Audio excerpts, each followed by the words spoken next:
It is indeed a pleasure to have this privilege to play here for you. We intend to give you a very fine program, so just settle back, relax, and enjoy the moment.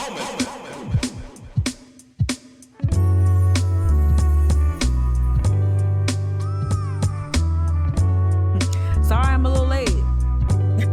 Literally was sitting here. Let me check my mic. I'm talking. What up, D. Bartlett? I see you in the newsletter.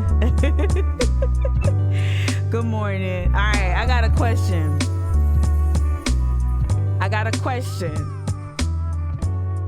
Who this? New follower. What's up, new follower? What's up? All right. Got a question. And I'm going to ask this as more people might trickle in. Good morning, Jessica. Good morning, Meg. Good morning, Nicole. Good morning, D. Bartlett. Good morning, Denise. I'm sorry, I said D. Bartlett. Denise.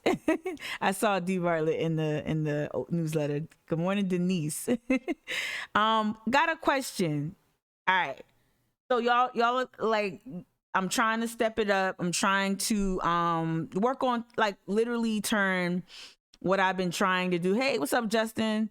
Literally turn what I've been trying to do into a more bona fide media presence, right? And so what that, I'm trying to get in the frame. I push my desk, like, wait for it. This is not going to stay here. But yeah, so basically I'm trying to turn what this thing I've been doing was mic'd up the podcast, mic'd up the radio show, and now mic'd up the Twitch live stream that I also post on YouTube. I'm trying to turn this into a bona fide media thing. And I know y'all, this might be me polling a biased audience, an audience that I think is invested in my ascension.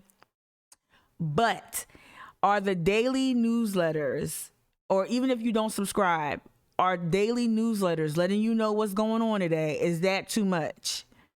I just had a diehard unsubscribe and give me that feedback that daily emails is too much. Thank you. Right? Nicole, you and me and Nicole, I got you, boo. Nah, but like, yeah, so Jessica, you saying no. Like, I love feedback. I'm sensitive as hell, but like, but the other part of it is like, I'm really like, I'm trying to be consistent. I'm trying to remain consistent, trying to make the content more easy to navigate. I'm trying to make the content more navigable, I guess. I'm trying to relay consistency, like all that, not too much of that white respectability politics bullshit, but yeah, just give me some feedback. What y'all think about daily newsletters? Should I pump the brakes? Should it just be at the end of the week? Tell me. What's up, new follower? Tell me what y'all think, right? That's what I would suggest. All right, so today, ain't nobody saying nothing. I'm still there, right? Okay. Thank you, Jessica. You said no. You're the only one that said no. Maybe people are busy. But no, I'm going to ask y'all that again. Captain Glitter, for whatever reason, I'm not getting emails. Oh, wait. Okay, you don't think daily or 3 times weekly is too much. Cool. I read about half of all newsletters that I subscribe to in general. Maybe an end of the week highlight is a good idea. Yeah, I'm trying to figure it out because, yeah, mine going to spam? Oh, shit. Why is that? I just don't see them until after the stream. Too early, right? This is good feedback. Okay. Cool. Because I was trying to also too, like, this is marking a change. I don't think I was ever intending to have daily emails like happen indefinitely. I think that I was trying to communicate, hey, you can find me at this space. But this is good. Oh, wow. I don't know why it goes to spam. Huh. Okay. And then I guess another indication of how the newsletter is landing with folks. Let me see. Another one is just look at open rate, double-digit open rate almost every day, almost near 20% open rate. And even if people, and that's the thing, even if you don't get it before I start, whenever you read it, you understand, okay, I know she goes on at 7. Like, even if you don't get, like, if you read today's newsletter later, the goal of the newsletter is to let you know where to find me consistently, right? You agree with Meg, right? Okay. Yeah. Okay. This is good feedback. I got you. I know who Maggie was. Maggie, you got a new nickname. Hey Maggie, let me stop. I'm not gonna disrespect you. Yeah. Okay. Cool. All right. We'll figure it out. You might see some ads pop up in the future, then you're really gonna get annoyed. But the goal is also too, right now I'm kind of preaching to the converted. So the goal is to also start strategically placing all kinds of ads, not just digital ads, I don't even want to do Facebook, Instagram ads and nothing like that. I really do want to be strategic in terms of where people can find out about the live stream. And as it evolves and becomes a bona fide, and it is the bona fide show, but as it evolves, I want people to know when guests are coming, when I'll be somewhere live, when I'll be at an event, like that, all of that is coming. Okay. Right. Okay. I got you. This is good feedback. I'm gonna finish out the week. Well, tomorrow we only got one more. I'm gonna do a daily, and tomorrow, I'm gonna do a newsletter, and then Sunday do a recap of what we covered. And then all y'all can just I don't know. I gotta do something. Gotta do something in lieu of ads. Gotta do something. Right. Oh, wow. All right. So let's get to it. It is 7:38. Good morning. This is Mic'd Up with Mika Gadsden. I'm Mika Gadsden. Thank y'all. Appreciate y'all for waking up early. Those who are my ride or dies in the morning, y'all are getting to work. Y'all are getting the kids together. Y'all are getting yourselves together. I really appreciate it and don't take it for granted. Thank you for the feedback. Keep giving me feedback on anything. You can dip it in a little sugar, coat it in a little sugar if you want. I'm sensitive. More sensitive. Oh my God. I'm gonna keep my Twitter open real quick. All right. Today, as I put in that beautiful newsletter, that's the other part too. My newsletter is cute. My newsletter is cute. Okay. So anyway, in my cute newsletter that went out this morning, you saw that we're going to kind of continue on what we talked about yesterday. Yesterday, we talked about the 2-part documentary, Downing of a Flag, a documentary that wasn't horrible. I think we all kind of came to the same conclusions. Like if I had like a 5-star rating, I gave it a 3.2, 3.5. I thought part 2 was definitely more effective in terms of talking about the barriers that were in place, preventing the flag from coming down, preventing the Confederate flag from being removed from the State House grounds. I think that was important. I think the second half, which I didn't show too much of the footage from the second half of the documentary, but you had Bree Newsom in the second half, which is critically important. She's been erased from so many either documentaries or pieces about the flag coming down or about Mother Emanuel. You can't talk about Mother Emanuel without talking about Bree Newsom's activism in this state, right? And her heroic activism at that. So we talked about documentary. We also know the documentary was created. That project was led by a former lobbyist here in South Carolina. So thank you, Nicole. You're good for my ego. Yeah. Okay. Yeah. It is cute, Justin. Thank you. I'm a sucker for compliments on my newsletter. And me too. But no. So yeah, I thought it was important to talk about, and what I intended to talk about yesterday, but I got so wrapped up in the documentary. It's 2 hours, right? What I wanted to talk about yesterday, also, I wanted to talk about like what does it look like to reimagine the flag or have more conversations about the monument and the memorializing of these controversial characters. And I'm just using controversial. Just, to me, I'd use other adjectives to describe these folks that are memorialized. So I wanted to kind of continue to have y'all, of course, I mined content to where we can hear from either Black voices or about the statues, about the monuments, about their history. I want to show another video about the origin. I know y'all already know the origin, but there were certain points and certain details in this one video that I'll show that talks about the timeline of why these monuments went up initially, and what it means for public spaces, what it means for public memory, something that Adam Dombey tackles in his his book, The False Cause. Let me not call it the wrong thing again. You can tell I ain't read the book. But but seriously, and Adam Dombey said it in the documentary. He said as much. You know, there's a fascination or an obsession with memory, not history here in South Carolina. They want historical memory to reflect something that's just not historically accurate. And so a couple of clips that I play kind of drive that home.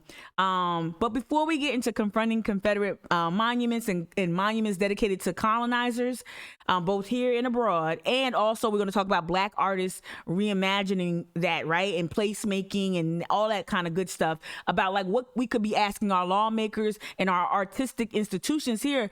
Talking about the Gibbs, talking about maybe even let's talk about Charleston, because Columbia does their thing, but talking about the Gibbs, other museums and other spaces like that, what they could be doing, what more they could be doing to change this conversation too, right? One thing I heard this morning in some of the clips that I started to line up was like, this conversation has become binary. Do they stay up? Do they come down? And like what we saw with the General Lee statue, we saw that the city or the state allowed for the graffiti to remain up and the pedestal will remain up because they view it as public art versus vandalism, right? So that also leads me to beg the question, well, why can't we have more subversive or public art exhibitions, even if they're temporary, that make a statement, that counter a narrative that we know now to not just be controversial, but to be downright offensive, to be downright bigoted, right?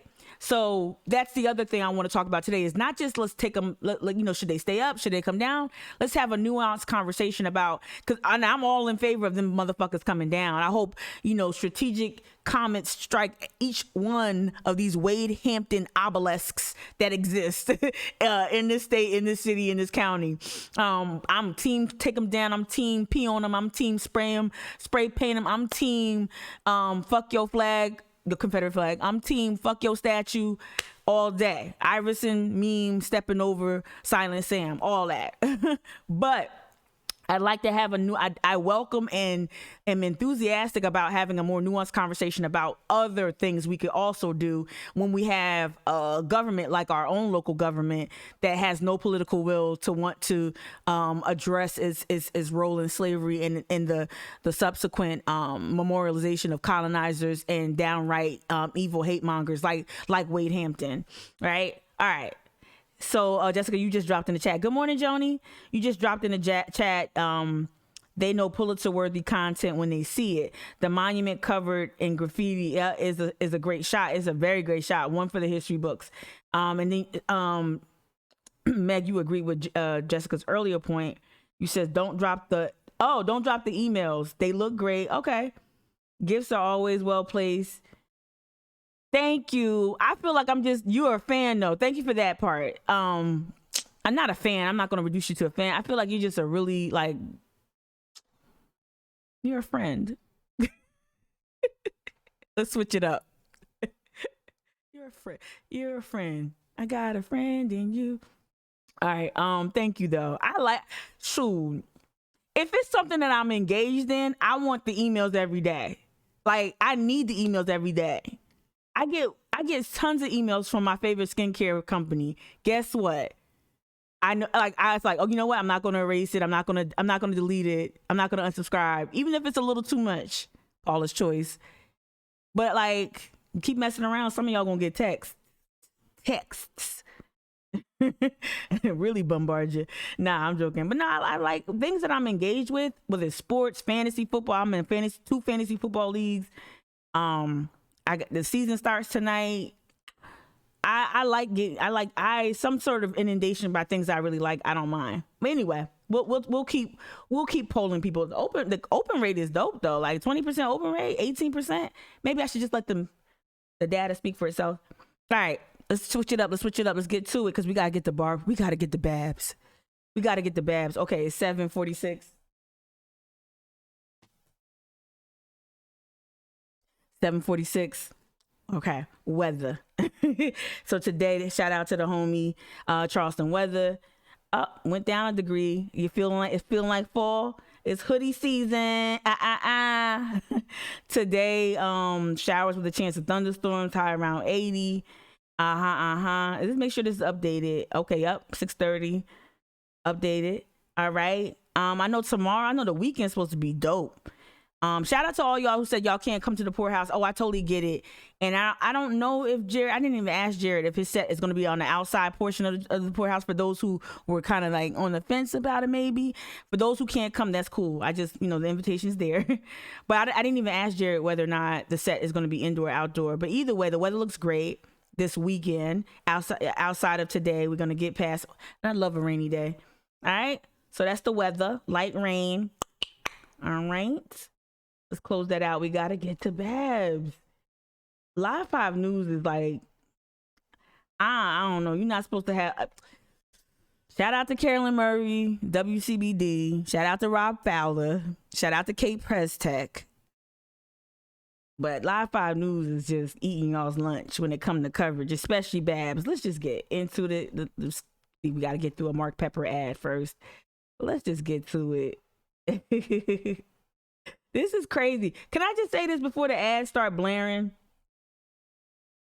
Wholehearted is packed with high quality ingredients. Before the ads start blaring, this woman is a train wreck. A train wreck. And I just shout out to all of y'all. All right, this just in. Hold on real quick. Let me expand it. Shout out to all of y'all who hit me up. Shout out to D. Shout out to Jessica. Shout out to Meg. Meg, I think you sent it to me as Jessica was asking, did you see it? And this chick, Babs, this woman, ooh. I know people probably cringe when I kind of, I'm not attacking. She just has a striking resemblance to, I'll show y'all after the clip. You can't make it up. Into our Live 5 newsroom, a Dorchester District 2 school board member is under investigation after leaving her grandchildren in a car. The Dorchester County Sheriff's Office says Barbara Crosby told officers when she arrived at that meeting last week that she was running late, so she left her 4- and 9-year-old grandchildren in the car. After being told she wasn't allowed to do that, police say that she continued into the meeting. Officers went to find the car, and after trying to get the keys from Crosby, one of the kids was able to unlock the car from the inside. So they knew she did this. The 9-year-old told officers that they were not able to go inside of the meeting because they had been exposed to COVID-19. Oh my God. And that their mother was on the way to pick them up. A DD2 security officer then watched the children until the mother arrived. The Dorchester County Sheriff's Office is now investigating to determine if school board member Barbara Crosby broke any state laws. Say her name. Say her name over and over again. Oh my God. So the cop saw her. Dorchester County Sheriff's Office is this is banana. Let me see what y'all saying, because this is y'all DD2. This is y'all DD2. This is your district. Hey, Michelle. So yeah, did Barbara have COVID? Did she? So if the kids was exposed to COVID, she is then now exposed to, she's with the kids, being a good nana. So Meemaw goes into a public hearing after she's around two individuals, two little cherubs that have been exposed to COVID. Right? Denise? Right? Babs is the ultimate fuck those kids. Who's this? Who is this Willie Sounder? Who's this? Good morning. Who is this? Where are you supposed to leave your grandchildren? I don't know what you not McDonald's. You're not supposed to leave them anywhere. You're supposed to you're not supposed to leave them couldn't they just let me stop trying to figure out childcare for this woman who has the means and the wherewithal to take care of her grandkids. She could have at least been masked up. So her grandkids have had exposed. Yes. That's crazy. And then her to ignore the cops, it really does show you the mindset of this this new like gremlin version of the Tea Party. And remember, the Tea Party was never about taxation. It was always about racial animus, right? And all that xenophobia and all that other stuff, right? And birtherism, right? Who is this Willie Sounder? You dropping all kinds of crazy stuff in the chat. But Jessica, you says you have an 8-year-old, a 6-year-old. You don't leave a 9-year-old in charge of exactly. And I'm a twin, right? I'm a twin. Y'all know this. I keep saying that. I'm annoying. I'm a twin. I'm a latchkey kid, right? So of course, like I remember the earliest we were probably left alone was like 10, right? And left alone meaning like mom. This is what mom used to do. Used to come home. Right? Come home, had our key like in our backpacks, come home, and then we had like 30 minutes to like 45 minutes to eat our snack or watch our favorite cartoon. And our tutors would come. My mom was real big on supplemental tutoring because I really was stuck on math. My brother was just whatever. But like we would have tutors every night, every evening. So when my parents would come home by like 5-ish or whatever, we'd already be over there doing our homework with our tutor at the dining room table. We always had somebody. If it's not a tutor, I had my older brother and sisters at one point that were there after school for us. And then sometimes it would be, then we got older. Then we got old enough to be home by ourselves, right? But always had like a tutor. That was our thing. And sometimes our tutors would take us places. Like they would meet us either at school, at the bus stop, or at home. And the tutors would take us to the public library and things like that. Like we didn't do this. We didn't get left in the car for a lot of stuff. And we had this really good buddy system. He put them kids in God's hands. Jessica, y'all going off. I can't keep up with this. I'm gonna be reading this later. Joni, you said so her grandkids have been exposed, right? Yep. And then let me see. Let me scroll down. Meg, for the record. Ooh, you said Meg, for the record, the board members were allowed to attend virtually. That's what I was going to ask. Was there a virtual option? So she didn't have to have. Like on a serious note, her decision making. When she tried to explain the reason behind her vote, the reason behind her walking out. Okay, it's time to ban somebody. Okay, this is funny. This is not. Yeah. Let's just do that. Okay, we're done. All right. Kept dropping in the chat. I know, right? Right. So there was a virtual option, and her decision making, and when she was trying to explain why she walked out initially, was really, really, really, really weird to me. What was I gonna say? Okay, this picture of her right here. Hear me out. I'm not being mean. Am I being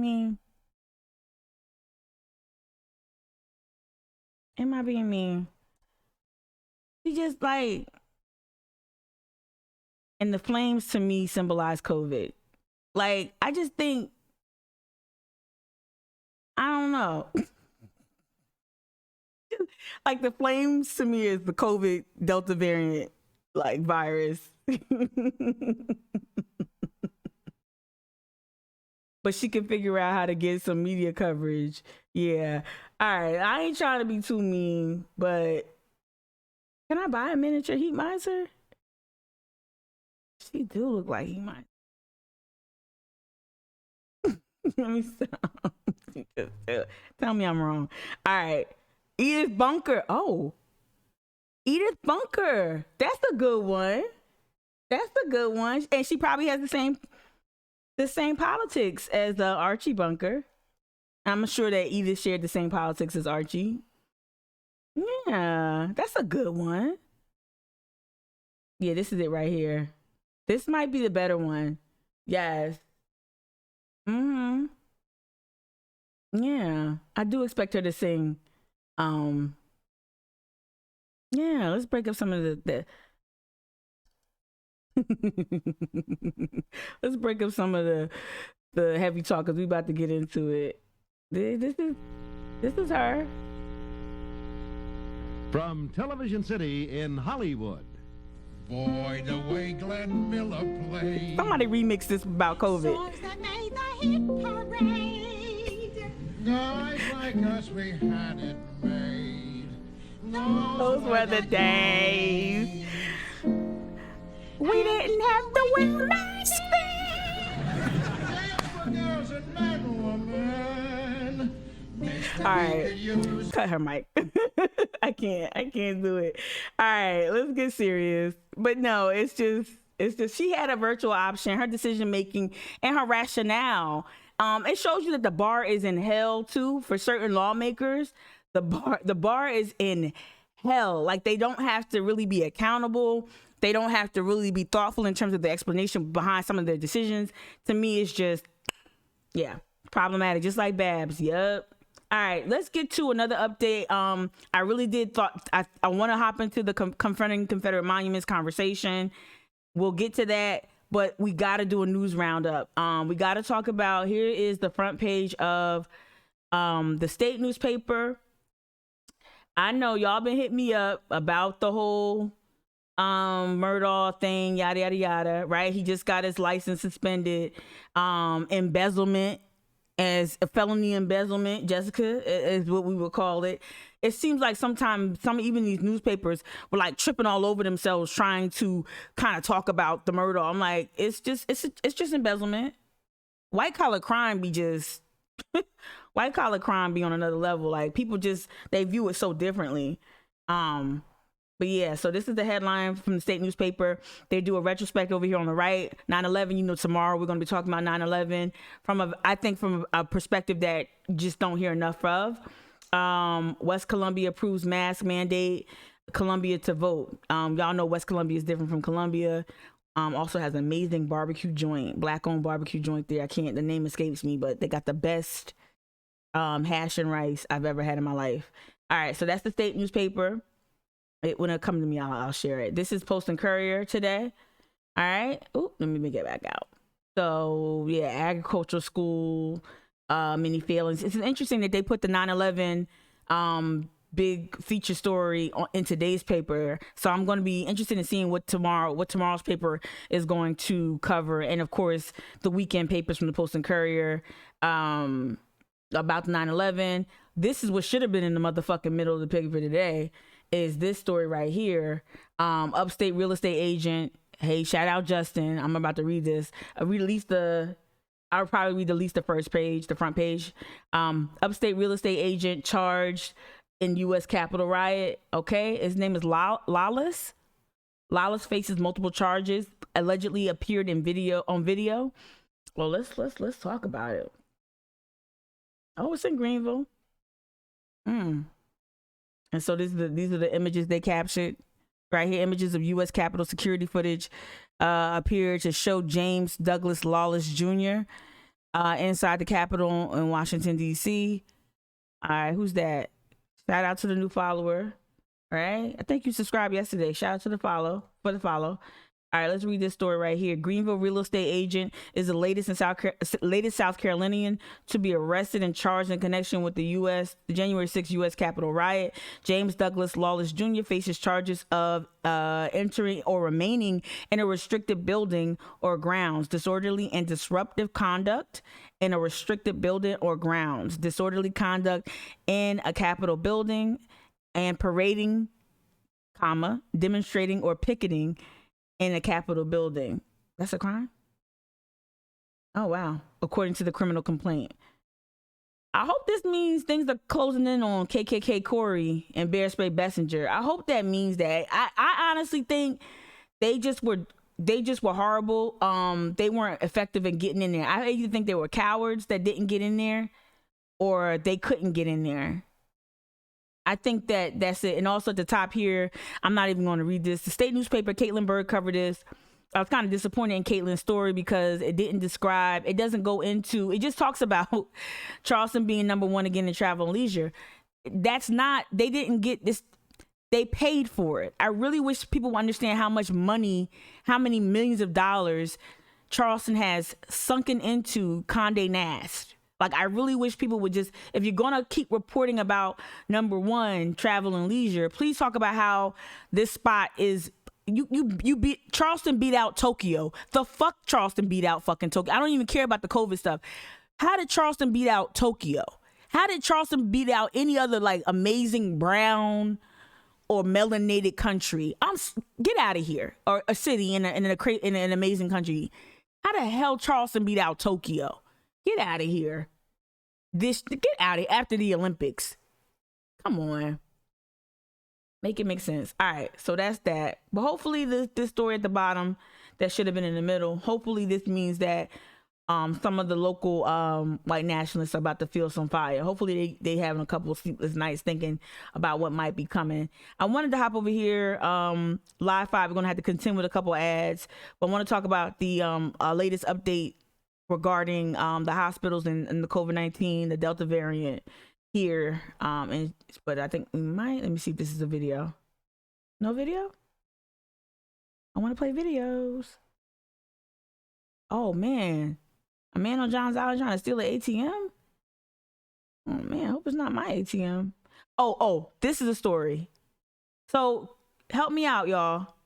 Help me out. Did y'all see this story? This happened on Sunday here in Charleston. Had no clue.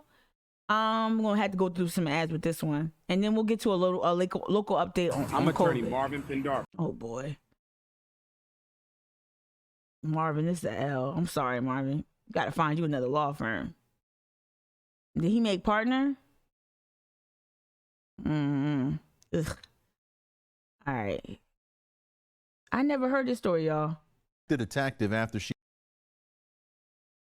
And this new tonight, a woman facing charges. Charleston police say she attacked a detective after she refused to wear a mask at the South Carolina Aquarium.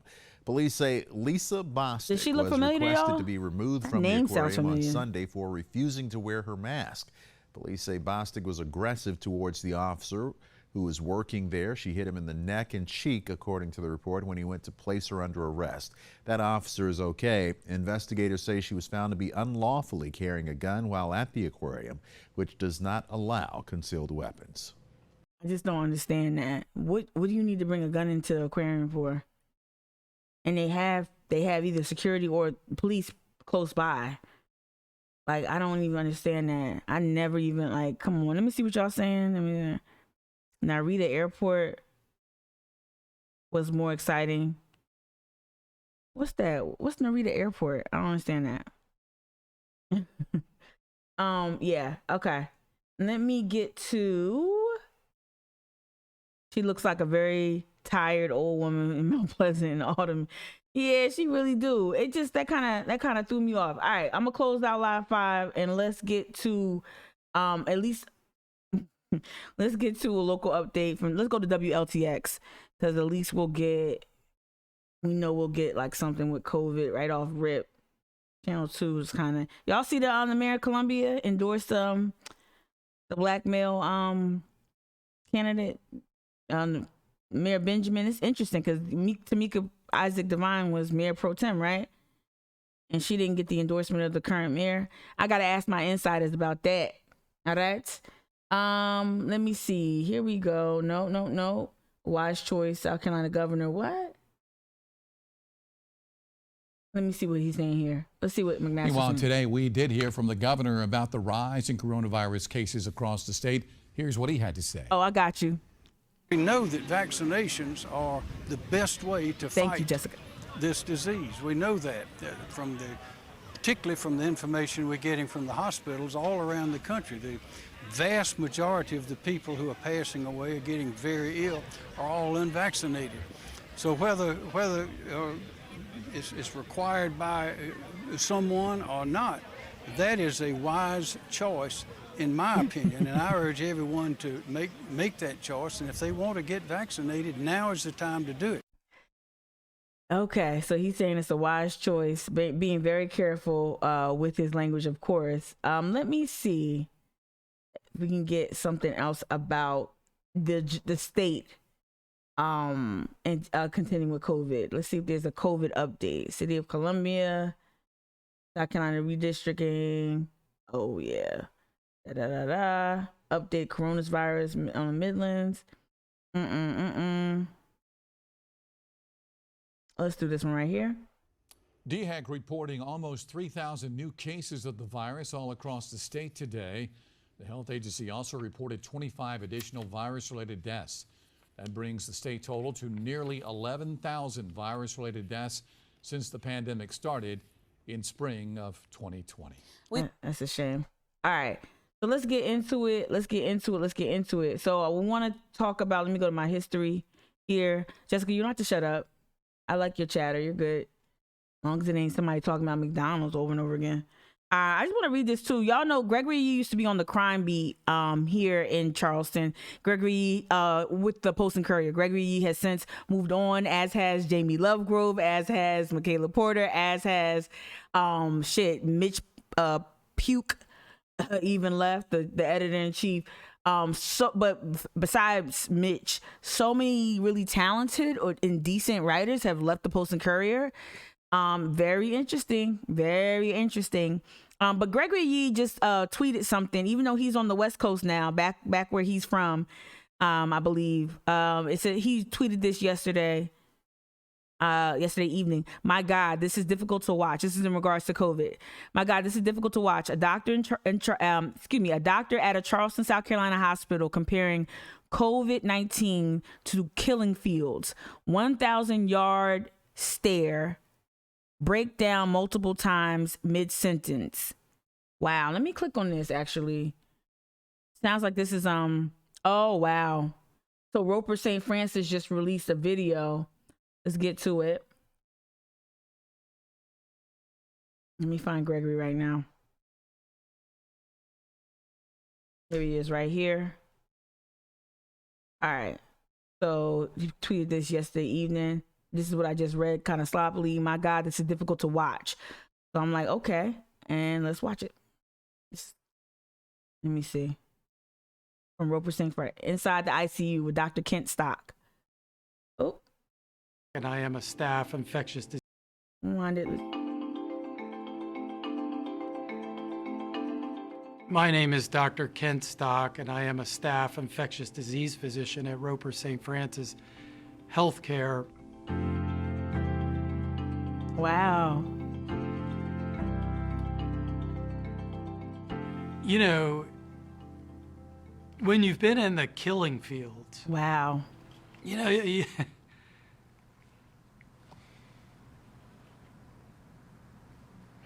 wow. You do. This is real. Oh, wow. I wasn't ready. You can to survive. Again, let me just pause it real quick. You know, sometimes living in Charleston, as I often say, it's frustrating because it's not so much that I need people to think left like me or to lean left like me. I don't need people.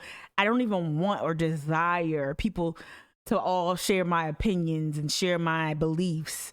That's never been a goal or anything. I'm not trying to indoctrinate. I'm not trying to lure people in. I literally just want to live in a place that takes into account everybody, takes into account each person, and especially those on the margins, especially those who don't necessarily always have a voice, who don't necessarily always, or who aren't always afforded an opportunity to advocate for themselves. And when you see people in a city that is very plasticky, in a city that is just tourism and top of the Condé Nast, you know, whatever, travel and leisure list, when you see real raw emotion break through, it almost knocks you off your feet. I really wasn't ready for that type of emotion from a Roper produced like testimonial. Because emotionally, you know, if each and every day you rise and fall with wins and losses, you can't function. You know, when I was a little kid, I was, 10 years old in 1975, and you see these Vietnam guys coming back. And you had no idea. This is crazy. What they went through. The tragedy. Many of them questioning the cause. Was this a worthy cause? Are we truly fighting for the well-being of our country? Are we causing harm? Are we using our military strength to hurt people unnecessarily? And I never understood that as a kid. And I always thought it was a sign of weakness. And Oh, wow. you know, get over it. Because that's the generation that my parents were. You know, I mean, they were so used to tragedy from losing children at a young age, the Depression, World War I, the Korean War. It was just every day, this is part of your life. Well, my generation doesn't know that. I've never served or had to serve in the military. So I don't know what it's like to have a gun pointed at my head. But I do. This is real. Wow. What death and destruction looks like. And, you know, I went into infectious diseases because of HIV and AIDS. And I saw that. It was horrible. Just like Fauci. And good people dying alone. And I knew I needed to help. And we did. You know, I mean, it's a disease that you don't have to be ashamed about anymore. Right. COVID, unfortunately, is fraught with so much politics that people just blind themselves to the reality of what's going on. When you see every day on CNN, 640,000 people have died, people just dismiss it. They rationalize it away. They do what I do every day to get through the day. And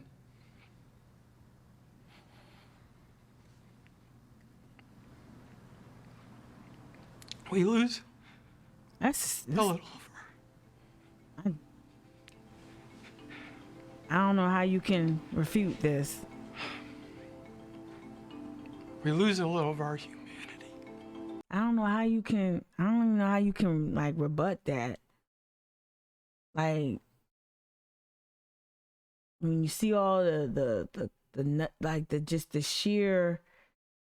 Here come Ross. When you see all the sheer like, I don't know. I think it speaks for itself. I ain't even gotta say nothing else. That was heart-wrenching.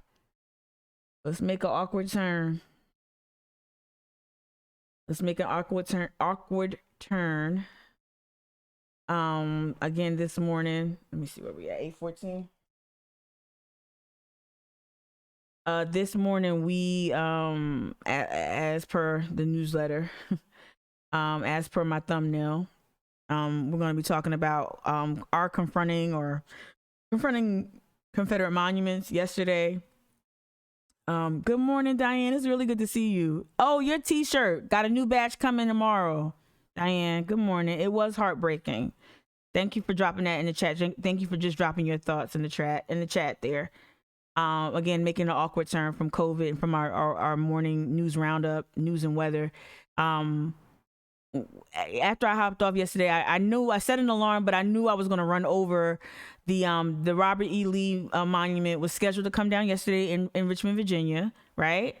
And it did. And there was I hopped off Twitch, and then I saw it on YouTube. The reminder I had set, and then I shared it in my stories on Instagram on at the Charleston Activist Network account. And so you see the silhouette of the Robert E. Lee Memorial that was removed yesterday. And you see my little animation. Bye, bitch. Yeah. So again, I want to have a conversation about what we saw there. Let's hop into it. Let's talk about. Let's just first revisit. Revisit the removal, yesterday's removal. I wanted to go to Richmond source, so looks like I found it here with WTVR. I've never lived it. I spent some time in Virginia. Fun fact, I lived on Fort Belvoir for like a second in 9th grade, for a second. But no, I'm really not familiar with the Virginia news market, but this is I believe this is what we need to watch. And we start with our Brendan. Ooh, you know what? Yeah, let's start here, and then there's another clip that we're going to play after this. featuring 2 anchors, I believe. There has been strong reaction from all parts of the city, from those who lead it to those who live and work in Richmond. We start with our Brendan King. He is live with a timeline of how the monument was taken down. Brendan? That's right, Candace. Generations of Richmonders grew up looking up at the 6-story tall Lee statue. It stood here on Monument Avenue for more than a century, but this morning it took just a few hours to get Lee and his horse on the grass. Hours before the sun rose over Monument Avenue Wednesday, crews collected and cataloged more than 80 memorials at the base of the General Robert. Can y'all tell me, did that happen with Calhoun, with the gate that was up? Can anyone tell me whether or not they cataloged? Because I don't remember seeing news coverage saying that they were going to archive any of the protest art that was left up. And there were tons of posters and everything. Of course, they scrubbed the monument clean after we recontextualized its meaning. But yeah. Robert E. Lee statue, pictures of victims of police brutality to be sent to temporary storage at the Library of Virginia ahead of a monumental mission. 7 a.m. Wednesday, crane crews arrive in the fan, preparing to take down the Confederate statue standing more than 130 years. A crowd begins to form east of General Lee, sneaking glances through the trees as workers wrap straps around the horse's legs. Just before 9, several hundred spectators and journalists watch as a crane lifts the 12-ton bronze statue off the granite pedestal. Just like the flag yesterday. Cheers and applause echo through the fan district as this divisive symbol comes down. Tear it down, there it is!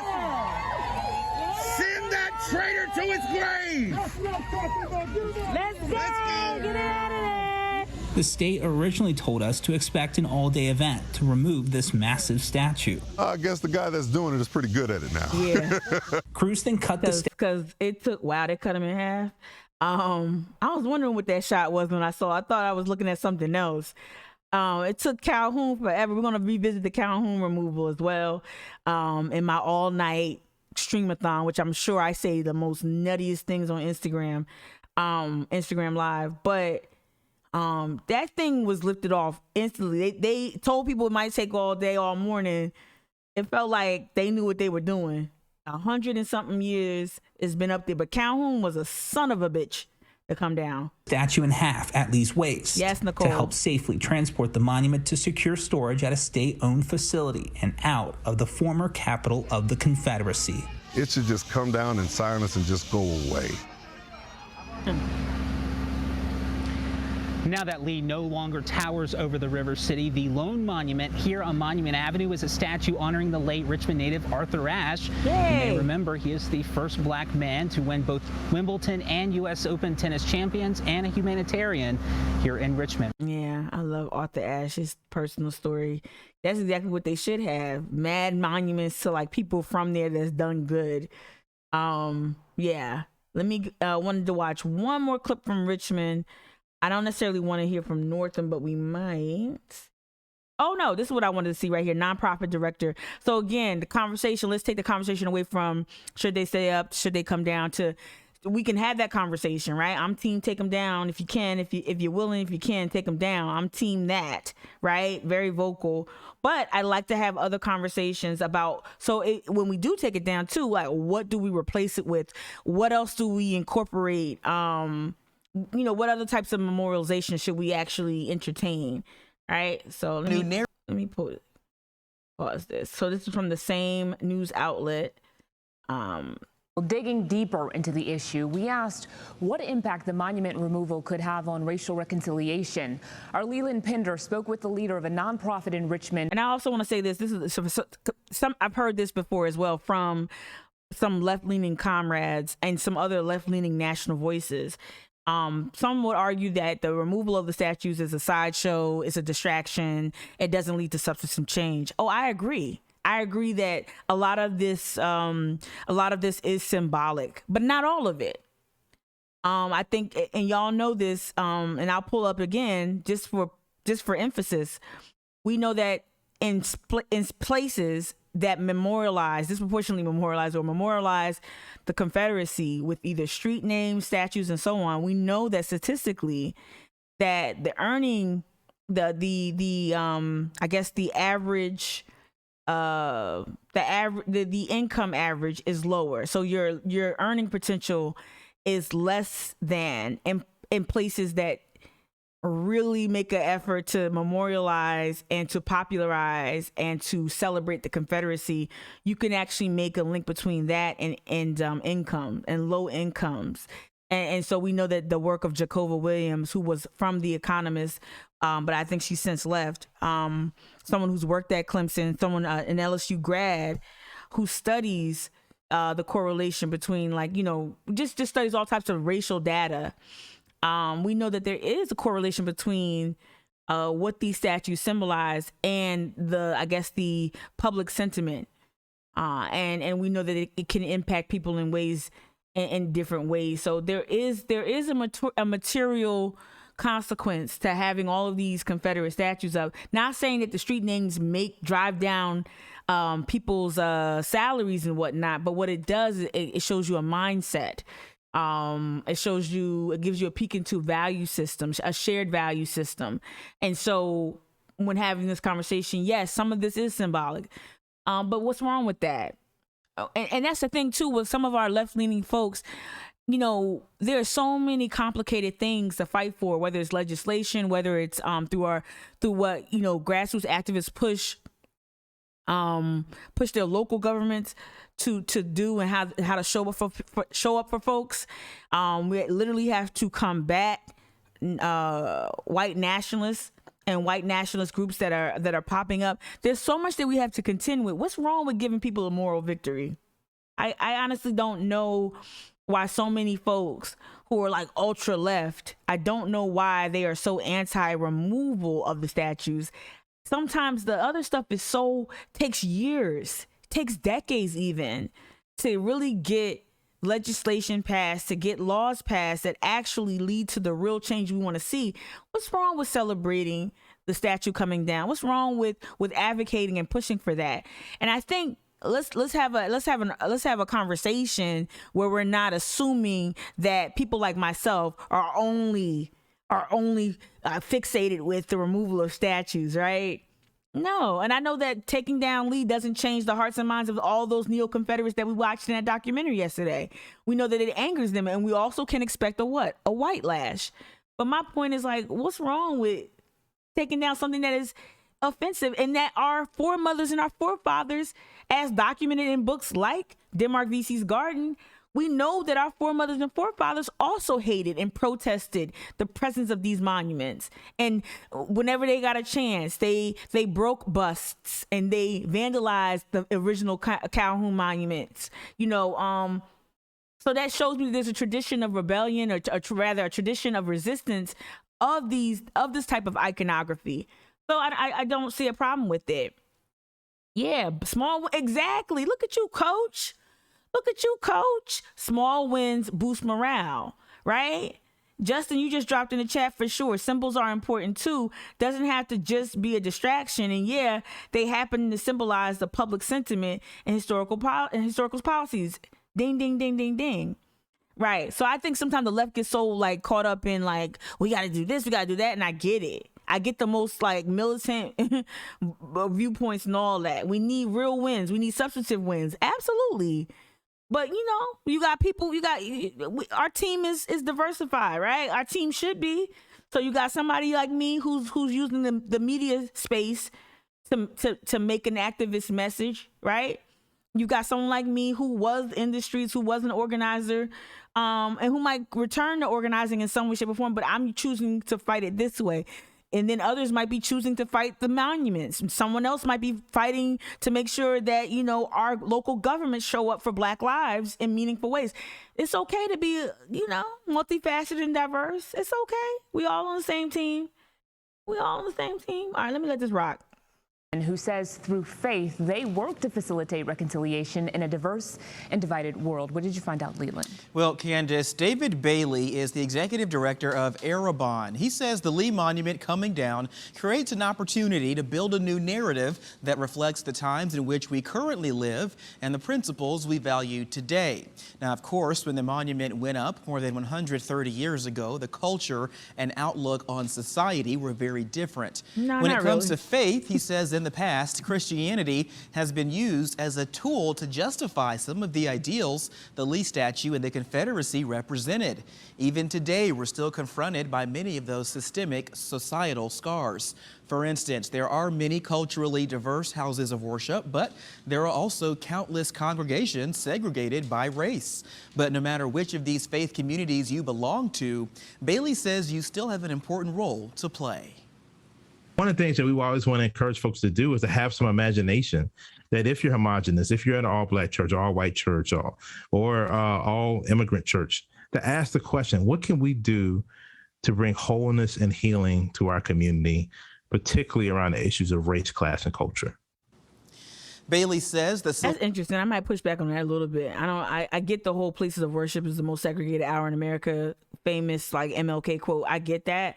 I don't understand what he was doing with that. I'm gonna push back on that a little bit, but I like the fact that they're having this conversation.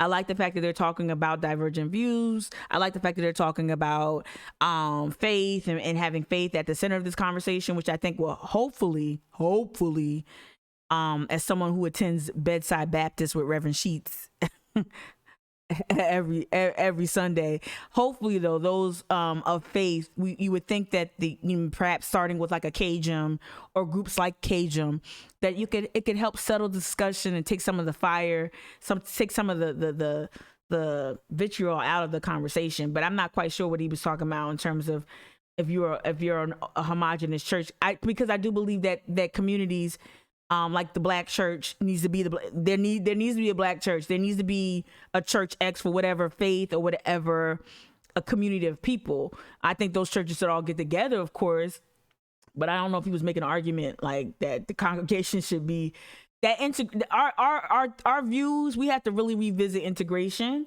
I'm not saying I'm not anti-integration. I'm saying that like we got to stop with this whole like I hear this a lot by well-meaning people, like they think that the melting pot narrative is really convoluted to me, because it just kind of backfires and becomes this other conversation where you just point to representation as a means of advancement or growth or it's really weird. Okay. All right, here we go. Let me ban this right quick. Boom. All right. Cool. Let's get to, like I said, I wanted to revisit Calhoun as well, but I wanted to get into some history. I know. We just watched the documentary. I know you know the history. I know I'm preaching to the converted, but I thought that there's so many good little tidbits, y'all. I can't get to everything. But I thought that this one video I watched right here, The Origin of Everything, really hit some notes. And then we're going to get into the whole art part, or reimagining of city in these public spaces. The Appomattox statue in Alexandria, Virginia, a monument constructed in 1889 to honor Alexandria's Confederate dead in the U.S. Civil War. Since then, it's been at the center of debates about the use of public space.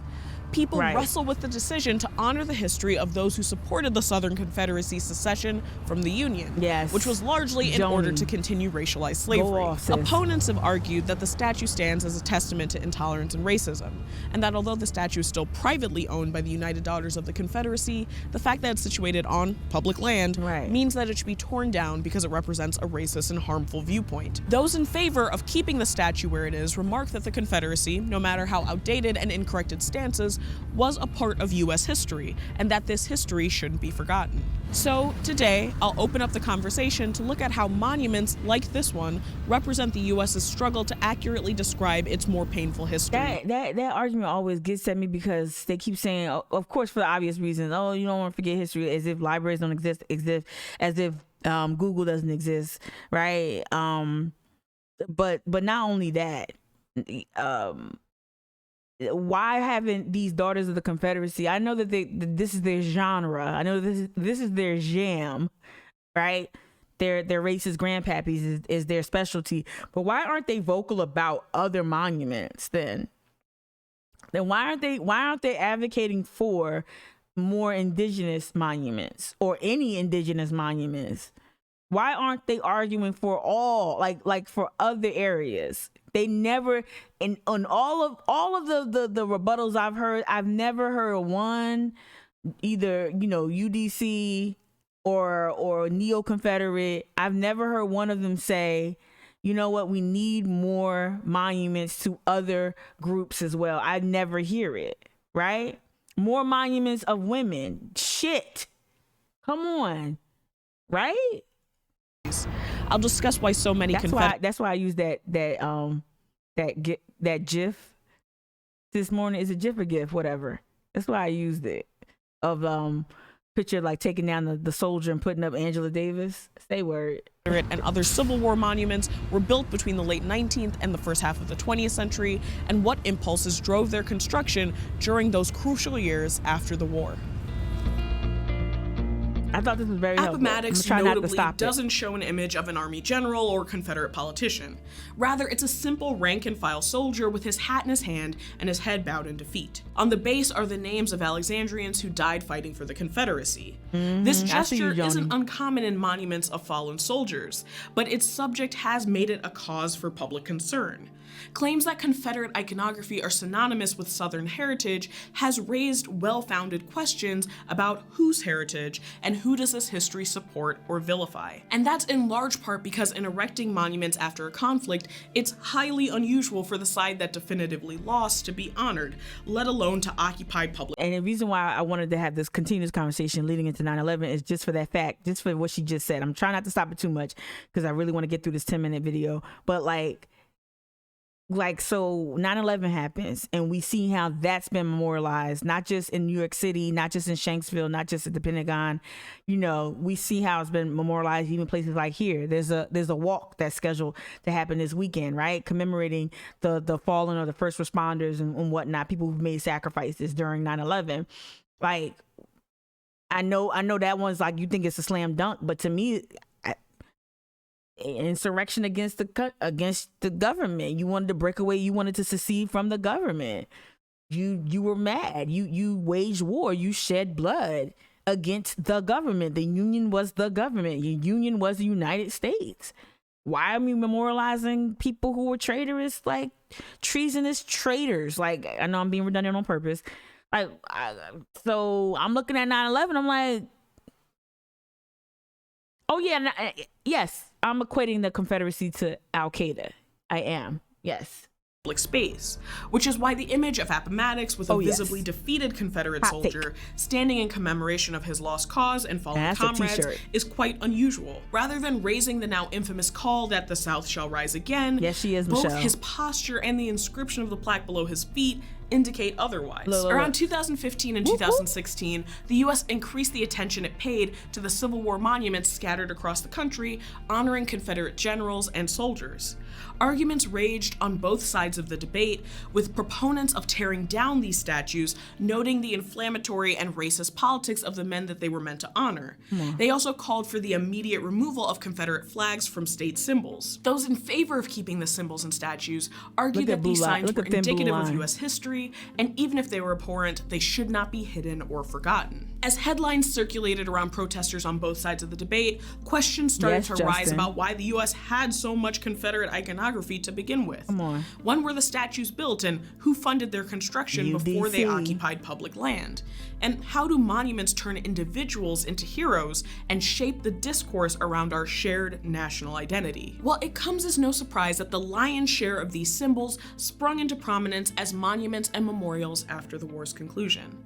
From the moment the Civil War ended, the U.S. has struggled with how to narrate its slaveholding past. Did they struggle? But the construction of these monuments and memorials came in two primary waves that weren't directly tied to the official ceasefire. In fact, most came at two key moments within a 100-year span: the post-Reconstruction period from the 1880s until the 1920s, and the eve of the U.S. Civil Rights Movement in the 1960s. Jessica, It stop. wasn't a random coincidence that Yes. the statues went up during those time periods. Yes. As Professor Sanford Levinson notes in his book on monuments, quote, "Those with political power within a given society organize public space to convey and thus to teach the public desired political lessons." But part of the stickiness of the discussion around monuments, as Levinson also notes, is that they aren't just ideological symbols. They also bear the weight of being public art.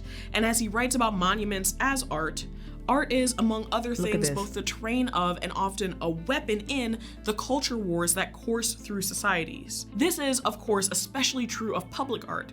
I want to pause it here because this is the part of the conversation that I've been invited to conversations with the Gibbs Museum. I was on the subcommittee, the Equity and Racial Conciliation Commission subcommittee. I was on the History and Culture subcommittee, and so we deliberated over this public art and what to memorialize, what to fight for, all of that, right?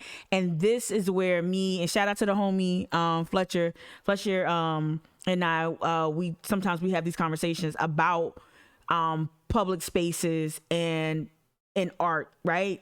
And monuments and the artist's role in that, right? And that's informed a lot of my viewpoints on this conversation. I want to just pause it here and reread this for emphasis, because I know I was giving Jessica, some positive feedback for those phrases that she found on the web. It says, I want to read this again. Art is, among other things, both the terrain of and often a weapon in. Art is, among other things, both the terrain of and often a weapon in the culture wars that course through societies. This is, of course, especially true of public art. The art chosen self-consciously by public institutions to symbolize the public order and to inculcate in its viewers appropriate attitudes toward that order. Period. It shapes public memory. It shapes public opinions. It informs how we are paid, how we are compensated. For folks to just reduce these to just mere symbols and symbolism, as if symbolism doesn't carry weight, I think is missing the mark. If you don't feel like this is worth time and energy to debate the monuments, just go ahead and log off, right? Log off, sis. Log off, bro. But the fact to me still remains is that these symbols carry some kind of weight. And depending on where you live, they're weaponized in very, very real ways, especially if you live in the South. Art chosen self-consciously by public institutions to symbolize the public order and inculcate in its viewers appropriate attitudes towards that order. First, we have the end of Reconstruction. New Confederate monuments in the 1880s and 1890s were promoting a return to white supremacy and institutional slavery. Reconstruction had spanned from roughly the end of the war until the late 1870s. The period did see brief strides for newly emancipated Black citizens, but the end of the era was also marked by an incredibly swift reversal of the tides, with the rise of the Ku Klux Klan, resurgent white nationalism, increased violence such as organized lynchings, and reduced rights. During Reconstruction, when Northern officials remained in temporary control of the war-ravaged Southern states, the symbols and ideology of the Confederacy were removed from public view. But as the period came to a close, Northern and Southern officials looked to make political concessions, most often at the expense of Black citizens. This included most notably the passing of Jim Crow laws. Jim Crow laws were designed to extend the horrors of institutional slavery in Southern states under a different name. This meant stopping Black citizens from voting, organizing the convict leasing system in order to force Black citizens to work without pay, and manipulating the legal system to strip them of constitutional rights.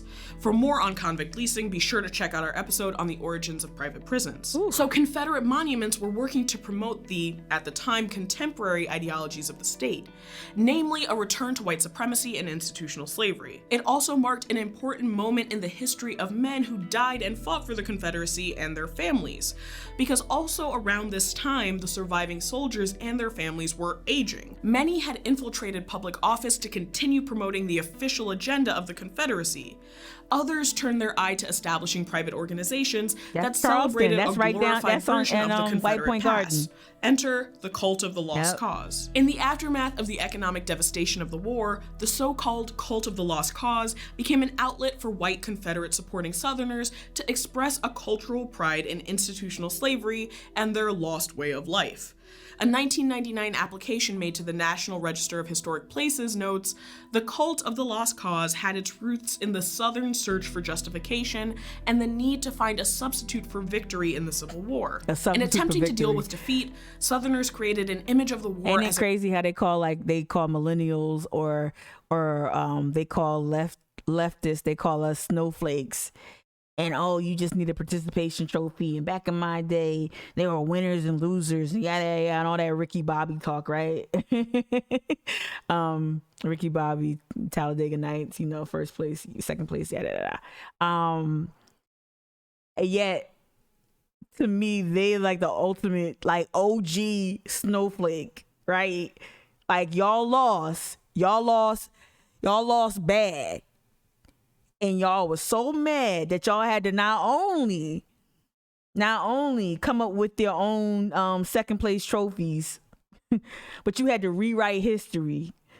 That's how bad y'all lost. I mean, that's how fragile you were. That's how much of a snowflake you were. That you had to come up, what is it? Justification and the need to find a substitute for victory. It's a great heroic epic. A major theme of the cult of the lost cause was the clash of two civilizations, one inferior to the other. Like tragic heroes, Southerners had waged a noble but doomed struggle to preserve their superior civilization. And they thought they were going to win, too. There was an element of chivalry in the way the South had fought, achieving noteworthy victories against staggering odds. This was the lost cause as the late 19th century saw it, and a whole generation of Southerners set about glorifying and celebrating it. But glorification and commemoration of soldiers at the conclusion of wartime wasn't unique to Southern states. In fact, it was ubiquitous throughout the United States on either side of the Mason-Dixon. In her research on monuments of Civil War soldiers, art historian Sarah Beetham of the Pennsylvania Academy of the Fine Arts notes that many of the monuments were sold by New England manufacturers like Monumental Bronze Co. in Bridgeport, Connecticut at the end of the 19th century. In an article for the Washington Post, she's quoted saying how many of the statues are identical in structure. And this is why I wanted to play the video right here. This is where as I'm getting ready this morning, because I noticed this too, and I also know how quickly they were put together and they were prefabricated. I already knew that, but I never really had someone really address it. Anyway, just give me a little bit more information on it. Because some of these monuments is like copy and paste, especially that Robert Lee statue. That feels like that statue somewhere else too. Maybe not the same scale, but him on atop the horse. Very similar. That companies were selling cheap prefab designs to towns all over the country without altering the appearance of the soldiers at all. It wasn't until some Southern towns noticed the replication that small alterations were made, including adding slouched Confederate caps. Another distinguishing feature is the engraving on their belt buckles, with CS for Confederate soldier and US for Union soldier. As mythologies of the Civil War occurred in the public sphere, monuments became particularly fertile ground for advancing individual political agendas. The second wave of Confederate monuments built came in the 1950s and 1960s, both to mark the 100-year anniversary of Southern defeat and also as a sign of opposition to the 20th century's civil rights movement that saw a number of legal victories for Black citizens. In fact, the South Carolina State Grounds became the center of heated public debate in 2015 when, under the weight of public outrage, state officials agreed to lower the Confederate flag. But the flag had only been implemented in the Capitol since 1961 as a stinging rebuke of the civil rights movement. But although the amount of news coverage surrounding these monuments has begun to fade, statues like Appomattox and others still remain in place around the country.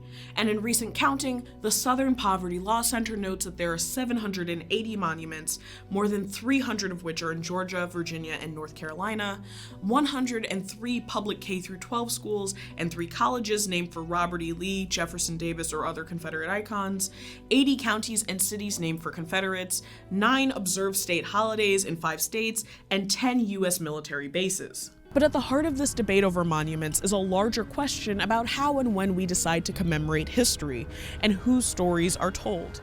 Monuments, although they often fade to the background as we That's the other thing too. Like, why y'all not memorializing like the black soldiers? Y'all keep telling us about black Confederates. Where they at? Where them soldiers? Where them statues at? Them during our busy days still carry tremendous historical and contemporary weight. But despite their often forgettable, or in the case of the citizen soldier statues, generic appearances, monuments shape the public narrative of nations.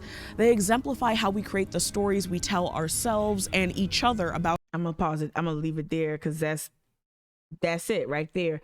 Let me see if I can find. Again, I played it before, but now I'm gonna do all that. I've played it before in a previous live stream. Please don't let me.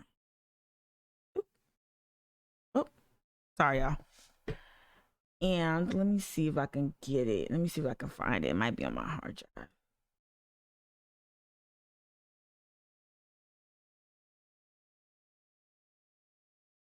Let me see if I have the. This might be. Let me see. Hold on, bear with me. No, that's not it. Hold on 1 second. Not my interview. Oh, I know what to do.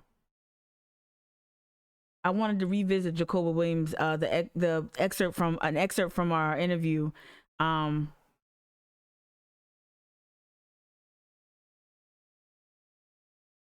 No, I'm fucking all the way up.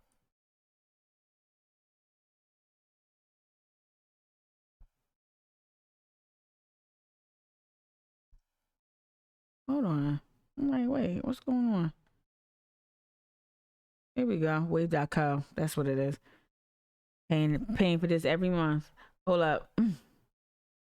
Log in. So this is when I make waveforms. This is what I would typically use to make waveforms with to advertise any of my any of my podcast content. I believe this is it. My videos. Yeah, this is it.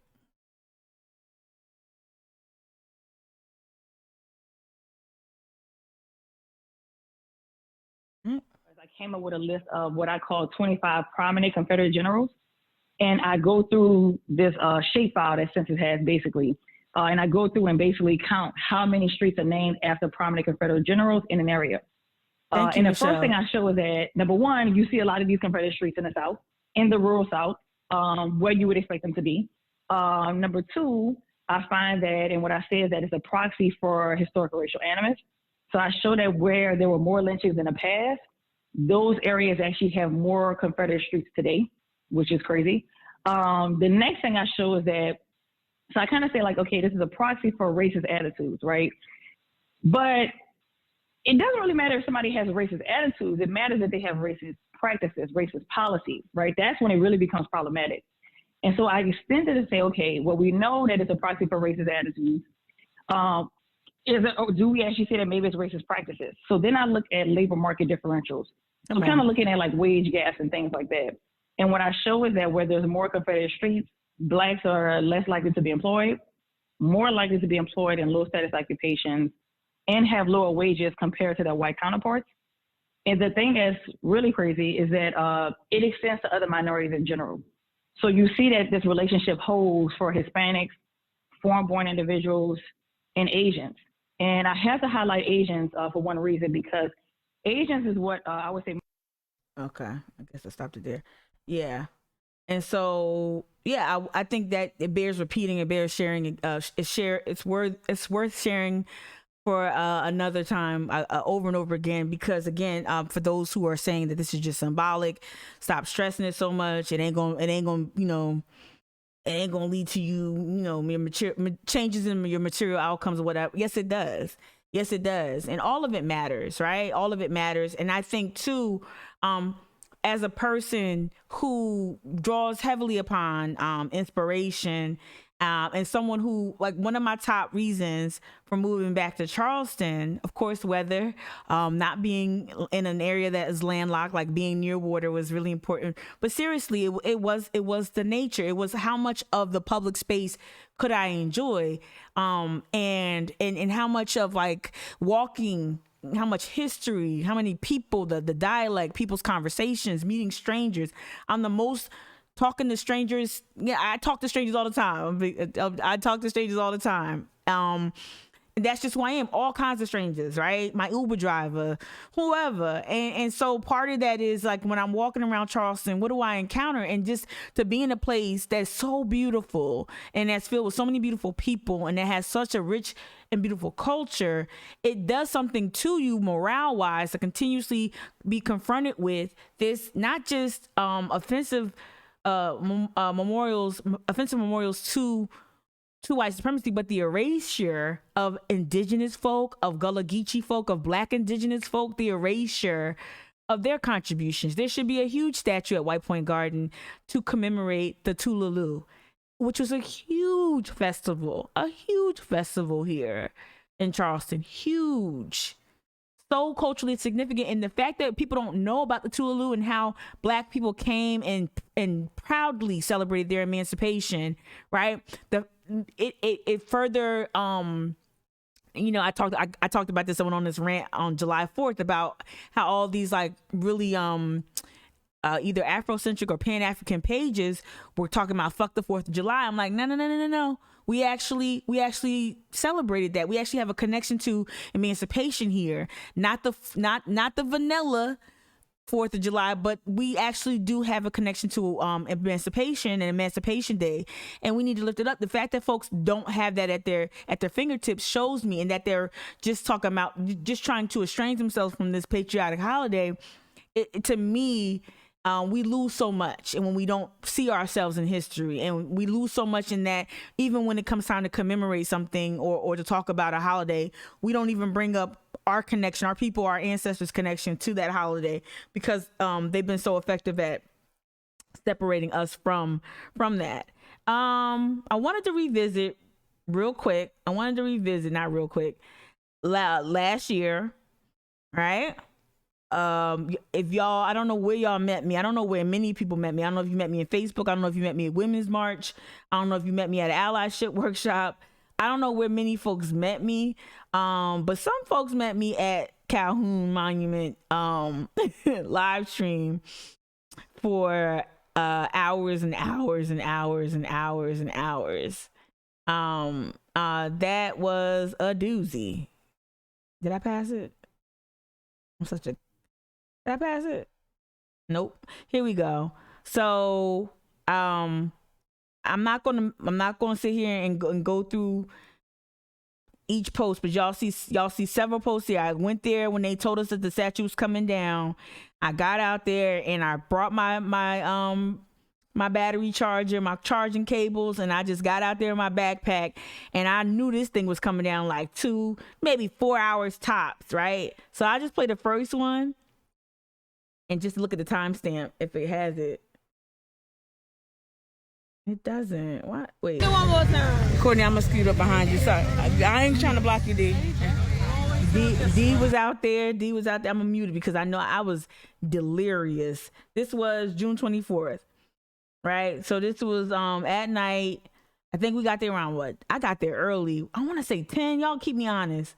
But it started, we were all out there and it was dark. I stayed there all night until D, I can't remember. I don't know if D's watching, but I left with D in the morning because I had to go to work. So I went back home. I really wanted to capture it live and in person, and it just wasn't possible. And now I want to revisit the tail end of it, and then we'll hop back over to YouTube real quick. In my mess. Here we go. Statue, for instance, the one in Charleston, it's 115 feet tall. It has literally stood over the city of Charleston since 1896. Here's what some people who live in Charleston told the Post and Courier, their local paper today, about having lived in that particular shadow their whole lives. Quote, "This has been a symbol of hate since the day it was put up," said Jason Crowley. Or Cheryl Newman Whaley, a fifth-generation Charleston native. She said, quote, "I don't know how many people I was blood related to that were under his enslavement. He's not going to be looking down on us anymore." That's I'm getting so emotional just thinking about it. That's powerful. Or Tamika Gadsden. She says, quote, "This moment was about the uprising we saw across the country. We're just happy that the mayor and the council came to the same conclusion as the people." About time. Ashton Calloway told the Post and Courier, quote, "After having this thing looming over me my entire life as a person of color in 2020, I'm happy to see this symbol of slavery come down." Come on. And so while the president sits in the White House fulminating about making it cost you 10 years in prison if you vandalize a monument on federal land, more cities and states are deciding for themselves that now is the time to take these monuments down. The Charleston paper reports that church bells played Amazing Grace as they finally prepared to That's a nice touch. lower old John Calhoun to the ground. He left his pedestal today at 5:07 p.m. 5:07 p.m. Actually, I think we've got a shot of him there back down on Earth. Doesn't he Bye, look a little annoyed to bitch. you? Like, He look how dare horrible. you? It's that thing, like, and John C. Calhoun was an ugly motherfucker, I ain't gonna lie. But like, damn, y'all didn't even y'all ain't do him no favors. I ain't do him no favors when you decide to put him up there. So that was June 24, 2020, over a year ago, right? I'm not gonna play any footage here. We just saw it come down. It was amazing. It was amazing. And we know we've already talked about John Calhoun. Yesterday though, let me see if I can find it. I watched so much crap yesterday. Yesterday I wanted to again continue the conversation about like what it looks like now, whether or not you agree with it. Like, this is so funny. So talking to my artist friends, they kind of had mixed opinions about artists reimagining the flag, or artists, when you're talking specifically about the Confederate flag, not other monuments. But I think you can kind of transfer this to a conversation about the monuments, right? A lot of my artist friends had different opinions, but I like to have the conversation about the flag in a different way, right? Whether or not the artist was effective in what they were aiming to do is another question for those who are art experts. But for me, the mere attempting to really approach these symbols from this perspective is important, and it also helps us think about. And I played a little bit of that clip from the C-SPAN Green Book / Black tourism panel discussion about placemaking, right? We can have this conversation about placemaking, creative placemaking, and reimagining some of these symbols, and having the city having the courage to let us do that, instead of just doing what you've been doing for the past however many years, right? 300 plus 50 Taken years. down in Charlottesville, Virginia this weekend. This is from communities around. This is from July 13th. Oh, this is from a couple months ago. Okay. Let me rewind it so you can hear Judy. As statues of Generals Robert E. Lee and Stonewall Jackson were taken down in Charlottesville, Virginia this weekend, communities around the country continue to grapple with reminders of Confederate culture. An exhibit in Lincoln, Massachusetts at the DeCordova Sculpture Park and Museum features a look at the making of and meaning behind the Confederate flag. Special correspondent Jared Bowen of GBH Boston explored the exhibit of Sonia Clark, the 2020 winner of the museum's prestigious Rappaport Prize, as part of our Race Matters and Arts and Culture series, Canvas. Unfurled as a monumental sea of off-white filling much of this gallery space is a Confederate flag of truce, or as the title of this exhibition explains, the flag we should know. Listen. I want everyone to know what this flag is, so we can conceive of what truce really means. History has largely forgotten this simple white flag, actually a towel, used by Confederate troops to signal a truce during General Robert E. Lee's surrender in 1865. I didn't know that until I watched The original is now housed at the Smithsonian's National Museum of American History. That's where artist and Amherst College professor of art Sonia Clark discovered it during a visit in 2010. And I have to tell you, I was like, how come I've never seen this thing before? Never. And that question is why there is the show that you are in right now.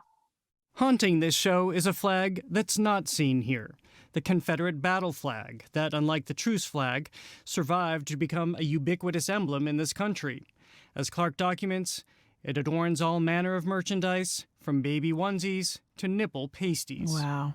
My thought was, what would this nation be like if that was the image of the Civil War that had endured? That something was surrendered, but instead we have the Confederate battle flag in our consciousness. Yeah. Deeply so. When Clark and a curatorial team assembled this show in Philadelphia 2 years ago, they sought out red paint to pop in the exhibition's otherwise neutral palette. Because the Confederate flag of truce has these 3 minimal red stripes on it, I said, well, that's the color we'll use. The Benjamin Moore sample they inadvertently selected was Confederate red. That paint chip color, Confederate red, lived between 2 other paint chip colors. One was called raspberry truffle, and the other was called cherry wine. In between these 2 confections is a color that is about insurrection, about enemies of the state, about people who wanted to keep Black and brown people enslaved. Clark has interrogated the legacy of the Confederate battle flag both intellectually and physically. In her piece Reversals, she used a dishcloth featuring the Confederate flag to remove dust covering a section of the Declaration of Independence preamble. And in Unraveling, she collaborated with audience members to literally deconstruct the flag. Fascinating. Thread by thread. A metaphor for the glacial pace of dismantling racism. I think when people and I also too, I want to pause. I'm actually going to stop it there because I think you get the gist of what I'm trying to feature today.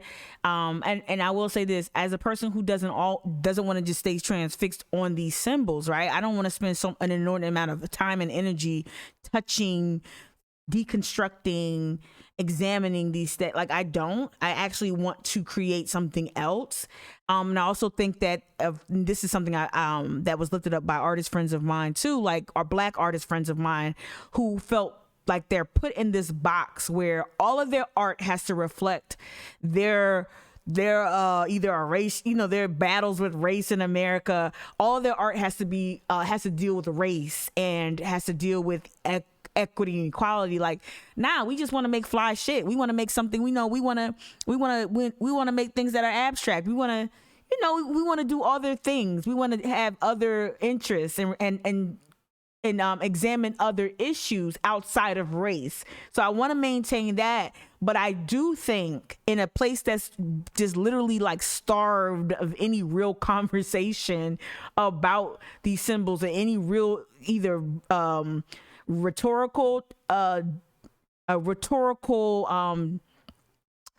guess deconstruction of all this iconography. We don't have it. I'd like to see it here because the alternative is just like something else, right? Oh my God. Yeah. Oh, okay. Let me see what we got. That's Fletch. Hey, good morning, bro. Good morning, bro. This consoles the woke and enraged the sympathizers, preaching to the choir. So this is Fletcher, y'all. So this is exactly what, something that I'm struggling with, right? How much of this is good in a place like Charleston, and how much of this is an exercise in futility? So Fletcher's making an argument that this is just consoling those like myself who don't honor these symbols, who don't have reverence for these symbols. And I get that. I think too it has a performative quality to it. But Fletcher, I want to ask, like, what is there a level of this type of artistry, or is there a type that you think, or something you could point to that goes a little further than this, right? And if you care to offer that up, if you care to, I'm in your terrain with this one. I just would love to see any type of thoughtful approach to deconstructing these symbols. Any type of thoughtful analysis. Whether Sonia Clark's is something that, you know, Sonia Clark's efforts inspire you or not. The other thing I wanted to point to was this, it happened a while ago. Kahindi Wiley. I would love to see, Fletcher, I would love to hear your thoughts on Kahindi Wiley's Rumors of War exhibition that was that took place a while ago. This is from November of 2019.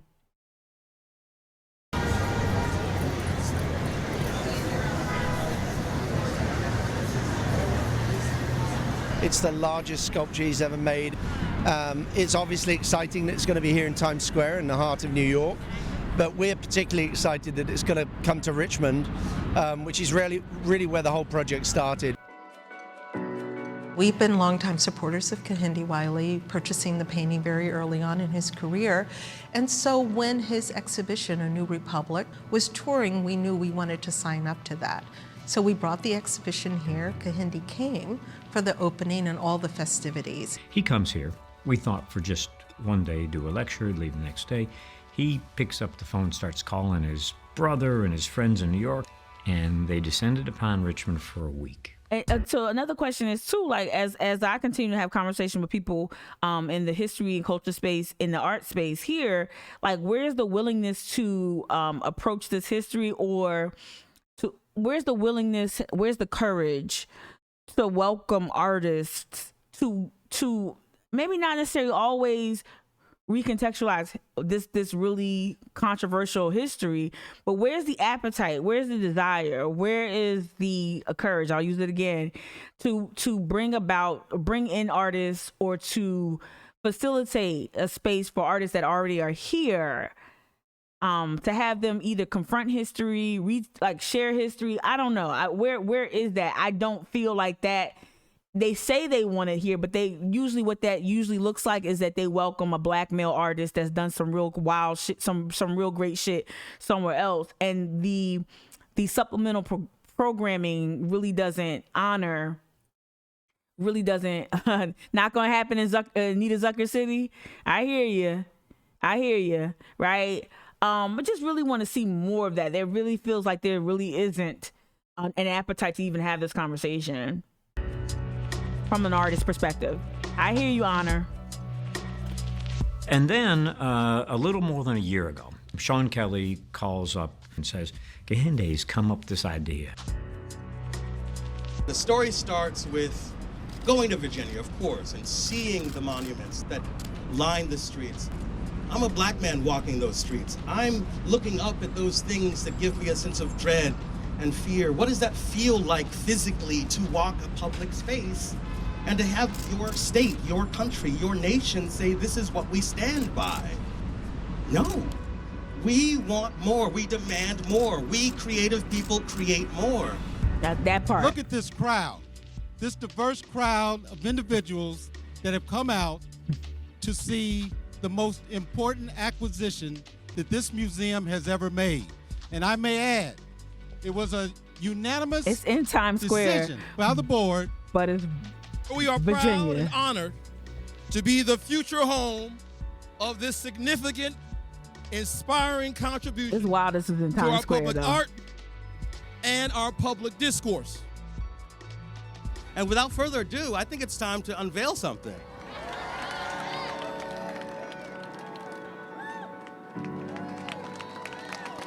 Rumors of War, ladies and gentlemen. Rumors of War. Like, what would it look like to have something like this just sit in the corner of King and Calhoun? We come from a beautiful, fractured, sometimes terrible past. But I think the job of artists is to be able to take all of those myriad pieces, to be able to imagine them coming back together, to be able to look yourself, you, your Black body, you, your female body, you, your trans body, whoever you happen to be, should be able to see yourself in this place that we call America. We like to work with artists who are very intelligent, I just want who are sort of disruptive coloring art. outside the lines and being provocative. Or I want art to be like, even if I don't agree with it, like, I just want provocative art. I want things that provoke thought, that provoke, shout out new follower. I want things that just, what you say here, Fletcher, same argument we made for removing Calhoun statue and adding the monument landscape, adding to the monument landscape in Charleston. The same argument we made for removing the Calhoun argument. I don't know if you're referencing like what they just said in the video. I just really want to see something different, something disruptive, and how like just something that, man, block off a street for like a month, 30 days with this one installation that you have to get to on foot or something like that. I don't know. Political with a small p, and I think that Kahindi's work has always done that.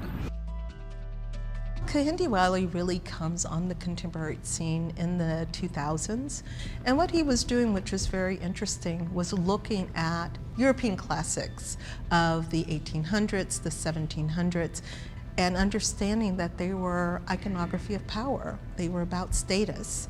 And when and where the Black body enters into that conversation. Power and status. And he began to really culture. look at those frames and replacing white subject matters with Black subjects. Kahindi Wiley is clearly the hottest, most popular visual arts star, not just in the country, but in the world. Such a fabulous artist, a painter, a sculptor. He also was relevant. He really was enamored with our Monument Avenue. He was enamored with how power and status are framed differently than the two-dimensional. What came of that was a new framework, a new idea of how to speak, taking what he knew from paintings and the sort of classical frameworks of painting and transposing that into the three-dimensional object, which is sculpture. It obviously appropriates the imagery from the Jeb Stuart Monument, with the exception that General Stuart's not sitting on top of the horse, but a young Black person.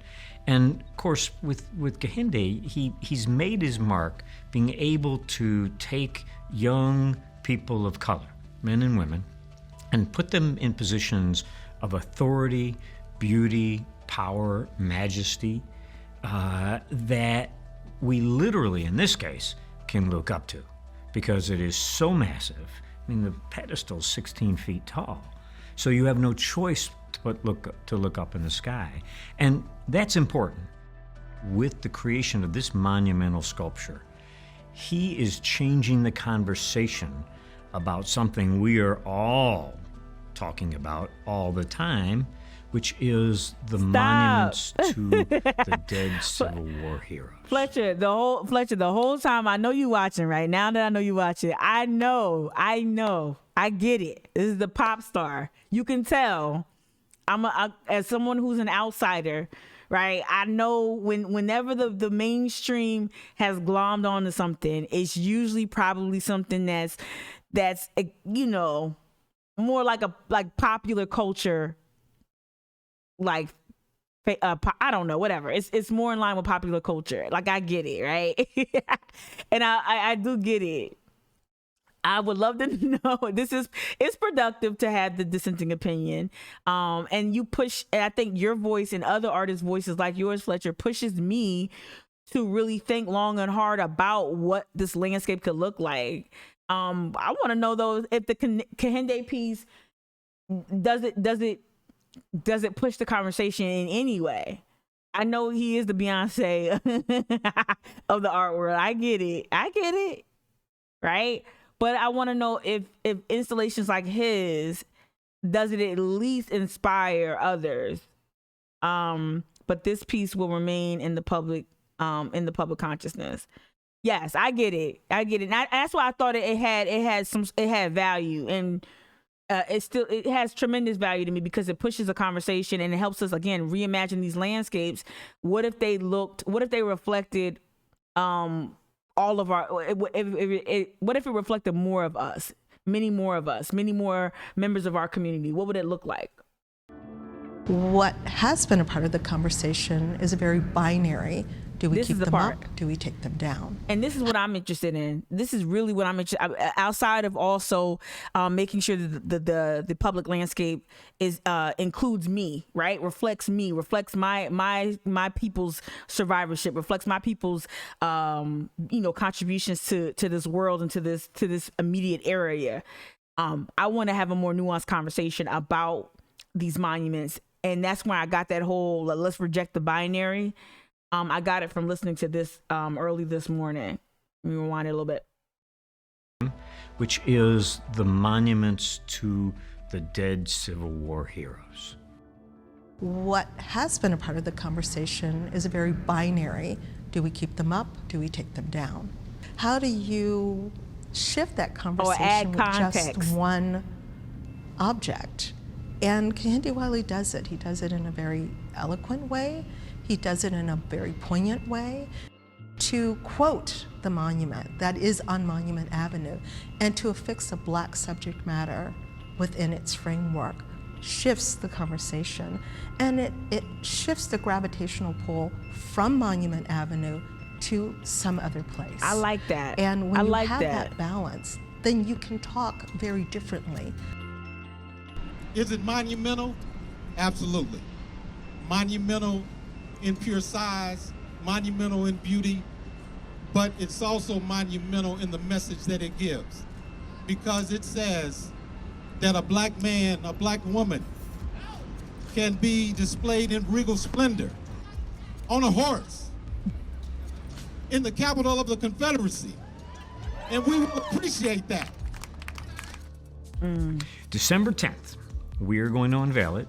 It will sit in a grass area between our two drives that come in off of Arthur Ashe Boulevard. Wow. And it's massive. And we're going to make it a celebration because we think it's a new day. But see, what if our cities took on this approach, right? Right, and Fletcher, to your last point, right? It's permanent, or to your last couple of chat, which you just dropped in the chat. This piece will remain in the public consciousness, in the capital of the Confederacy, right? It's permanent. And like, what would it look like to not just take down Calhoun, but to and not just take down? And I honestly will argue that I just don't have an affinity for Marion Square. I don't even know. I know why protesters gravitate to that space.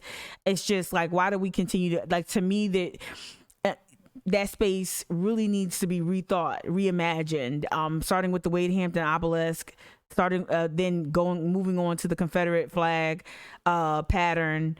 Then also you got the Citadel, the original Citadel, turned into hospitality, right? That area is a conundrum, but I'd be more interested in knowing if there were plans to drastically reimagine that space, especially given that it symbolizes so much oppressive monuments, the Citadel, the Wade Hampton obelisk, what Calhoun was there, the Confederate flag shaped landscaping. Like it's so much there. I would really love the city to talk about what else could be there. I know they want to use that space for, farmers markets and all that other bullshit, seaweed and all that other stuff. Not bullshit, but other stuff. But it'd be great if it really also included some public art that was reflective of Charleston's history and culture. For Virginia, we think it's a new day for a conversation about the Civil War and Civil War monuments.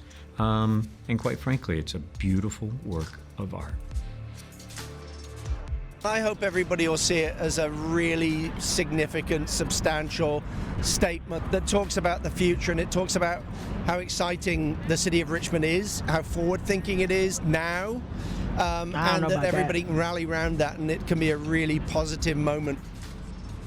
Kahindi Wiley came to Richmond 3 years ago, saw Monument Avenue, and he, through a grand, majestic work of art, is changing the conversation today. I tell you one thing, to kick it off in Times Square, that's whoever your PR people are. This is Virginia. What was this? What's this? VPM is VPN. Virginia. Hold on. VPN is connected to what matters. What does VPN stand for? Virginia, what? Public Media? Okay. But the Museum of Fine Arts, whoever your PR people are, they knocked it out the park. Because that unveiling in Times Square to me is huge, huge. And it also to me, outside of course they're trying to get the pub, but to me it communicates an embracing of such art, and I think that's important. I think it's very important. Let me see where else I want to go with this. I might end it there. I think I really wanted to talk about the monuments. I wanted to talk about them a little bit differently. I could show y'all. Let me see if there's something I really thought was important. This was I think it's a couple years ago. Let me see. Let me think real quick. Hold up. Because there's some things I watched that was really, really important, and there's some things that y'all already saw. No need to beat this dead horse. Let me go here with the Atlantic piece. It's 2 minutes.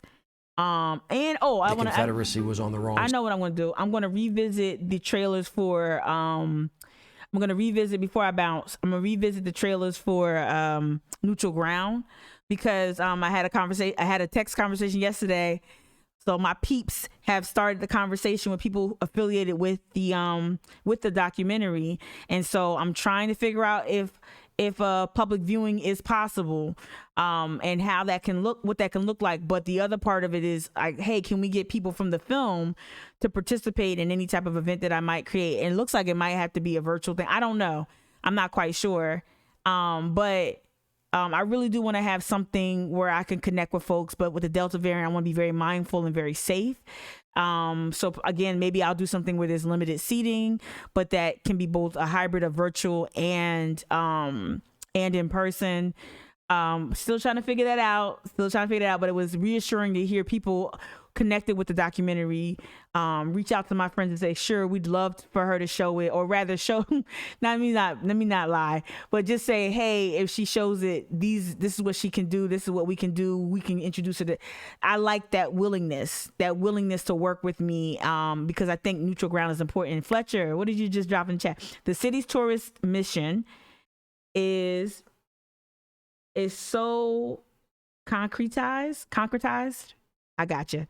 The city's tourist mission is so concretized, and the gatekeepers so inflexible, that to introduce this kind of work, referencing the Kahindi work and others like it, to introduce this kind of work would take an effort they're not willing to make.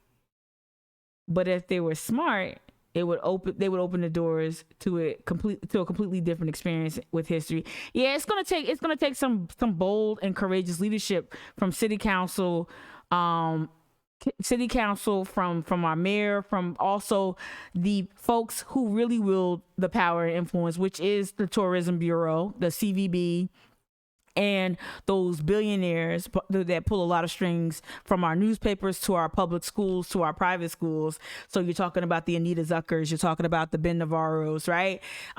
Those who have chosen to really use their money behind the scenes to influence culture. It's not a coincidence. It wasn't by chance that we are, for the 9th consecutive year, atop the Travel and Leisure #1 cities list. We have purchased that. What's her name? Helen Hill and those have campaigned for that, and in doing so, right? It's not only an effort to bring in tourists. It also shows you what they're selling, and they're not willing to part with that commodity, which is, we're selling this antebellum South that's wrought with all types of problems, controversies, violence, and etc. We're not willing to part with that because it's been largely valuable, it's been largely profitable. And to Fletcher's point, the city's just not willing. There's no white political will. There is no political will at all in trying to approach history or reimagine the city outside of a couple of installations and whatnot. Yeah, Fletcher, we gotta talk. I'm gonna text you like after I hop off today. But let's watch this, because a reason why I paused and talked about neutral grounds, because neutral ground deals primarily with the removal of Confederate statues in New Orleans, right? And then it goes to other places. But of course, speaking of former mayor of New Orleans, that's what made me think of neutral ground. Let me just play this real quick. Side of history. Oh, it's filmed at the Aspen Institute. We already know what the Aspen Institute is about, don't we, Honor? There was a civil war. The South lost. They fought for a cause that was to deny the humanity to millions of our American citizens, and that is the history. And it's not going to change. What has changed, though. This is going to be real quick. Jessica, you just dropped in the chat. You asked Fletcher, what do you think a workable or effective solution would be? Guerrilla art installations. I'm not an artist, but I would love to hear Fletcher's contributions to that conversation. But also, Fletcher, don't get mad at me. Don't get mad at me. No, don't get upset with me. Yo, we need to put a battery in Fletcher's. Fletcher is on the cusp. Let me just say that. I feel Fletcher's on the cusp of saying something with his skills. He's already been saying a lot and saying important things with his art and in conversation. But I feel like, Fletcher, you're on the cusp. Not all heroes wear capes. Some of them have paintbrushes. Is that the city of New Orleans is no longer revering that cause as though it was the just cause and the right cause. We have spent the last 12 years rebuilding our city, and as we look forward to our 300th anniversary, the people of the city started thinking about building the city back, not necessarily the way real talk, right? And the way he floated in the chat, you hear me all getting flustered too, right? That's what Jessica. I'm seriously, the amount of respect, seriously, like the amount of respect and reverence is I can't even articulate. That's how I feel. Jessica, we must be cousins. I swear to God. Was, but the way it could have been if we would have gotten it right the first time. And as we started thinking about our public spaces, those Confederate monuments really stuck out as a really not a accurate recitation of who New Orleans. It's like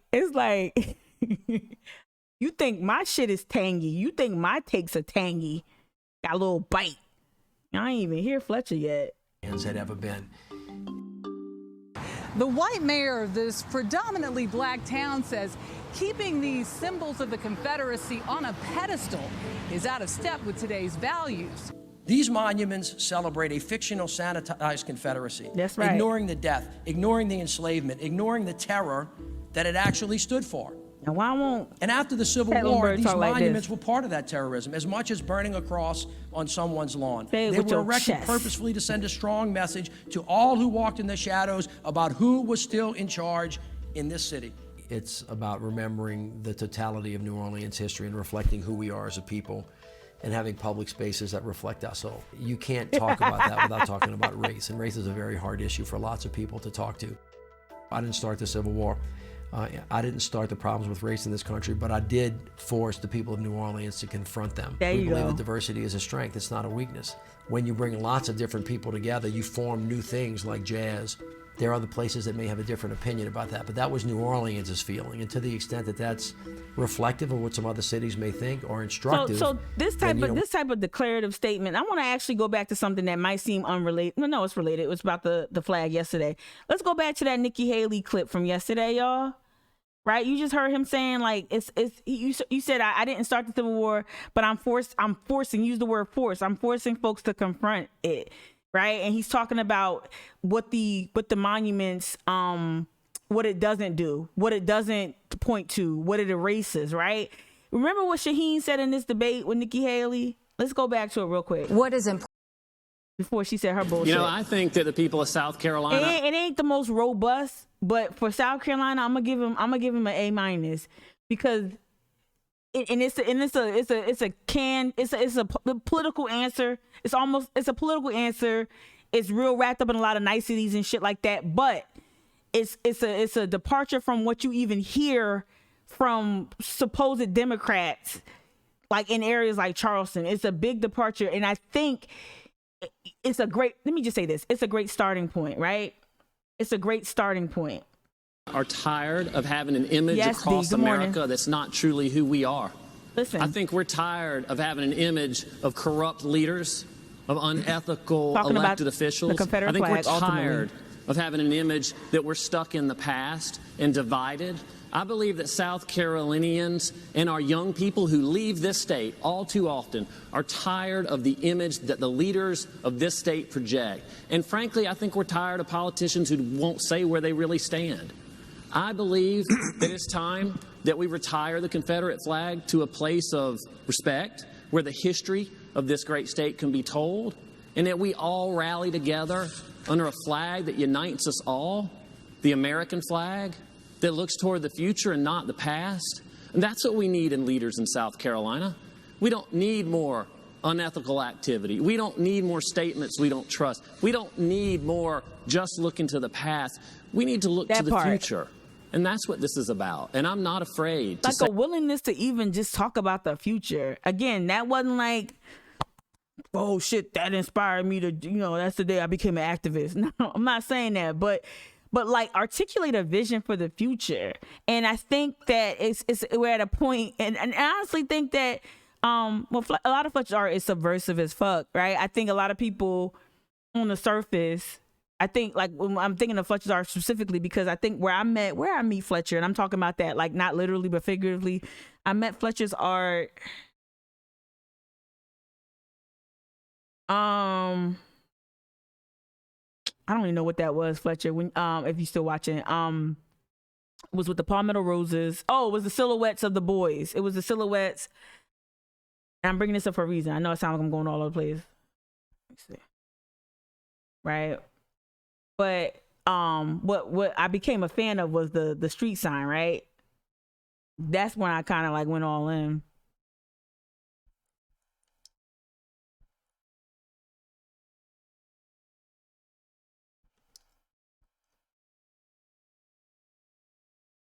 Let me see. Hold on. See, what was a news story? Where was that? No. Is it on your website? I don't even know.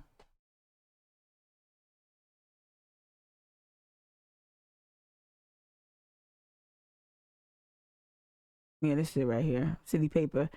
This is where like I really thought long and hard about the power of subversive art. To your point, Jessica, earlier, like what do we do? I think there's a way to. Did you get the city's permission? I don't even know if he got the city's permission. I can't remember. I should read the fucking story. But when these signs went up, and then Fletcher also did the whole like created his own art version of this that you could purchase, that I purchased. I think this is effective. I think these little disruptive, not even little, they can be large scale, small in scale, but these disruptive little punctures of the bubble. This is what I'm arguing to folks, some of the younger activists that are organizing too, right? Like let's stop giving them what they want. They want to attack large rallies. Let's have this larger conversation about culture here in Charleston and what it's really like. And then like, let's find ways to puncture that bubble. And I think the way to do that is I've always said that the crown jewel is tourism, right? And so when I first made contact with Fletcher's art, when I moved back, I think it was more like, yeah. It was like this exhibition right here. That's the most guerrilla I've gotten. Oh, biggest public response. Yeah, city needs more. Yeah. And Fletcher, I don't know what was this called. I could read it, I'm sure. Do I click on it? No. I seen this. Ain't this at Miss Millicent house? I keep going back. Oh my God. Yeah, website. Let me stop. Let me go back. Yeah, so this is where like these portraits here, this is where I really started to like really think about how do we have these conversations about culture here, and who occupies certain spaces, what parts of like this right here. But I want to buy the silhouette. I want I want this one. You gotta hit me up. Remember I asked you for this? I need this. But like, what would it look like? Oh, so good. All right. And not just art that deals with the same old issues, right? Not just art that deals with what I'm interested in, what I like to argue about, or other things that people are going through. Art that talks about the poverty. Yesterday I got up super early. I had to deliver 2 t-shirts because I played myself at the post office. I had to deliver 2 t-shirts yesterday morning, so I got up super fucking early. I got up at 4:00. And as I was coming out of downtown Charleston, I just saw all of these houseless individuals, whether it be at Marion Square, off of Meeting Street, on public benches, at bus stops. And the thing that sprung to my mind was unlawful assembly, right? All these new ordinances and things that are designed to curtail public outcry, to really combat protests and your First Amendment right, you exercising your First Amendment right. And I kept thinking, like, what would it look like to have art reflect the affordable housing crisis and this crisis we're having with being affordable to even live in this area. So like, not just art that talks about and deals with race, but other types of systemic issues and oppressive factors here that make Charleston a challenge. I would love to see that too. And I think we need to get subversive with it. We've already hit them over the head. With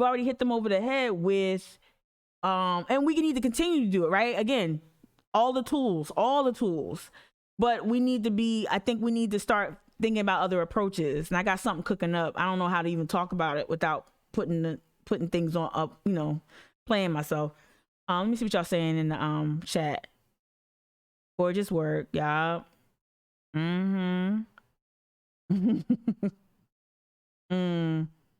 Yeah.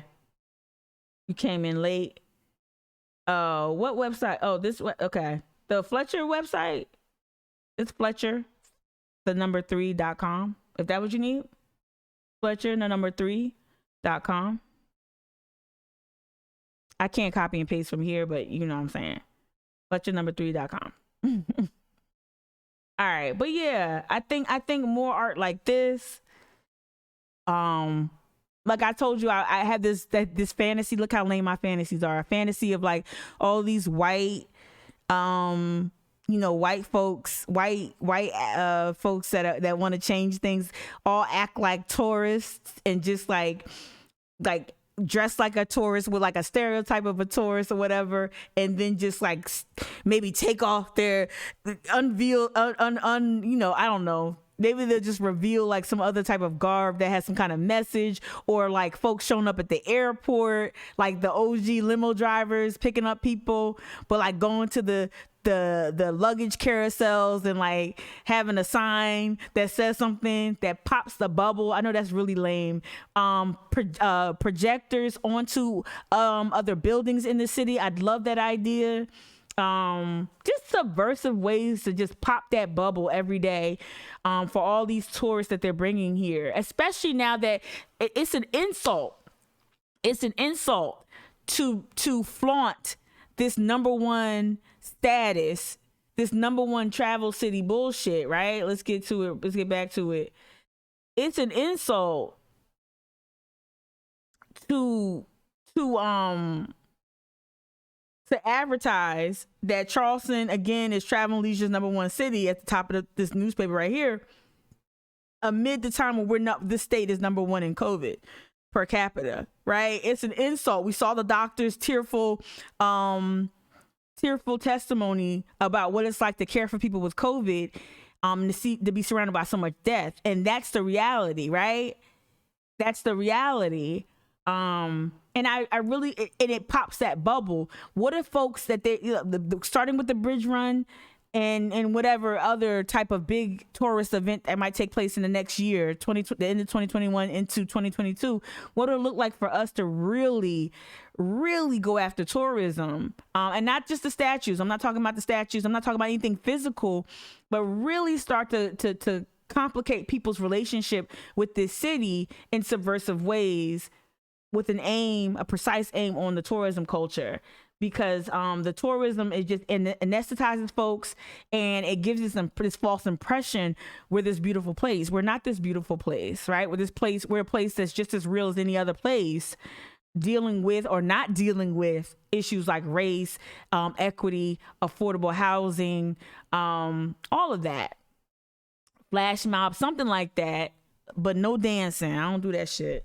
But like just something where like white people just go and disrupt. Like I can just imagine like a bunch of white tourists or white activists posing as tourists going to whatever brunch spot and just like all standing up and reciting something in the middle. Like just reciting something meaningful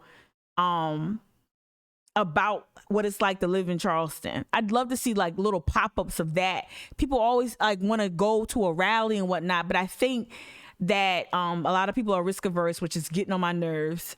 Please don't hit me up and tell me about how you can't risk your job or getting arrested. No one can really risk their job and get arrested. No one can, especially black people. White people, just please say that. Keep that at the Thanksgiving table or something. But like we gotta get some people out there that's willing to take a risk and really come up with some really innovative. I don't want to give away too much game, but come up with some innovative ways to disrupt this type of activist culture, or disrupt this tourism culture here. And I think we need to be more subversive with it. I think we gotta be smooth criminals with it, and not literal criminals. But you get what I'm saying. We gotta have some rhythm to it. We gotta be mellow with it. But yeah. All right, I'm gonna end it there. Tomorrow, because I'm gonna get ready for tomorrow. Emotionally, I'm gonna get ready for 9/11, and I want to approach it from a different perspective than I think how it's typically approached in mainstream media and legacy media. I'm gonna continue this conversation with Fletcher challenging me offline. Hopefully, I invited, and hopefully we can continue to have this conversation about the iconography that currently exists. Real quick, Jessica, before I dip, is there a new petition? I segue, real crazy segue. Is there a new petition for Babs? This is the old one, right? Is there a new petition to get this chick, to get Babs off this thing, get Heat Miser off the school board? Is there any effort? Let me know. Look like people just signed it 20 minutes ago, 6 minutes ago. So maybe it's gaining in popularity, but this seems like this is pretty old. Yeah, December. Let me know. Oh my God. Oh, there have been 4? Jesus. Ooh. Okay. So many? Damn. And the thing about, like, I never circulate petitions. I'll sign them if somebody I like and respect sends me one. Like, I signed the Harry Griffin one that Marcus initiated. But, like, these are, like, just like data captures. Like, they don't always lead to change, right? And I'm not trying to shit on them, but it has to be something. Ooh, when's the next? Yeah, side note, y'all challenge me. Yeah, please, same thing. See, Fletcher is on that shit I'm on. Push back on me too. Like, push back on everyone in the chat. This is a conversation where I want and need everybody to chime in. So Fletcher is asking y'all to challenge him. Please challenge Fletcher. Please put a battery in his back. Please do it. Fletcher, don't get mad. All right. But no, like, let's keep pushing each other, y'all. When is the next? Y'all got to text me, Jessica. Fill me in on the next couple. I know there's like mad school board meetings, and there's a city council meeting next week for Charleston. I think we all getting ready for next week here in Charleston. But keep me abreast on some of this. I'm a childless activist, so I have no fucking clue about school board meetings unless I read it. Right? Who's this? I got you. I'm a free you. Hold up. Okay, Jessica. All right. Jessica you says, I'm a basic pumpkin spice looking white woman who doesn't need to worry about keeping a job. Okay. All right. Jessica, I'm about to DM you because, We might have to switch the Signal. I stopped using the Signal app because it's too much. But we might have to, Jessica, we might have to get walkie-talkies or something. We might have to get like one of them old Sprint, them Nextels, them chirp to talk. We might have to get tin cans and string. I don't know. But we need to talk because we need to start playing. I think you and B-Man, I think y'all are talented. All right, I'm gonna go. Let me end on a good note. Can we end on a good note? I don't want to end on Babs, heat miser. I can't look at her now. I cannot not see the heat miser. I just can't. Let me end on a little bit of funny. A little bit, just a little bit. All right, just a little bit of funny. This is gonna get me popped for copyright on YouTube, but it's all good. This is old. This is mad old, yo. This is mad old. Let's end on a good note. Burners. I got you, Fletcher. Tonight, I'd like to do something a little different. I got a burner. Quickly tell you about a beloved icon of my childhood, and it's this man. For 20 years, he made the dreams of young people come true with boy. his hugely popular Jim'll Fix It program. Best known for his trademark jewellery, tracksuit, tinted glasses, and Havana cigar.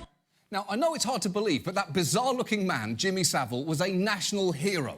We named places for him, we gave him a knighthood, we even put up this statue of him, even though it clearly looks more like a cheese sculpture of George Carlin that someone left in the sun.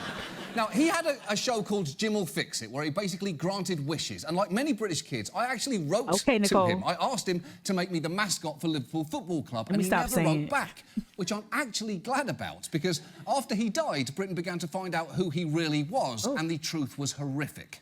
He's gone from a much-loved entertainer and respected charity fundraiser to a man described by Scotland Yard as a predatory sex offender. Jimmy Savile's headstone was here for less than 3 weeks. His epitaph read, "It was good while it lasted."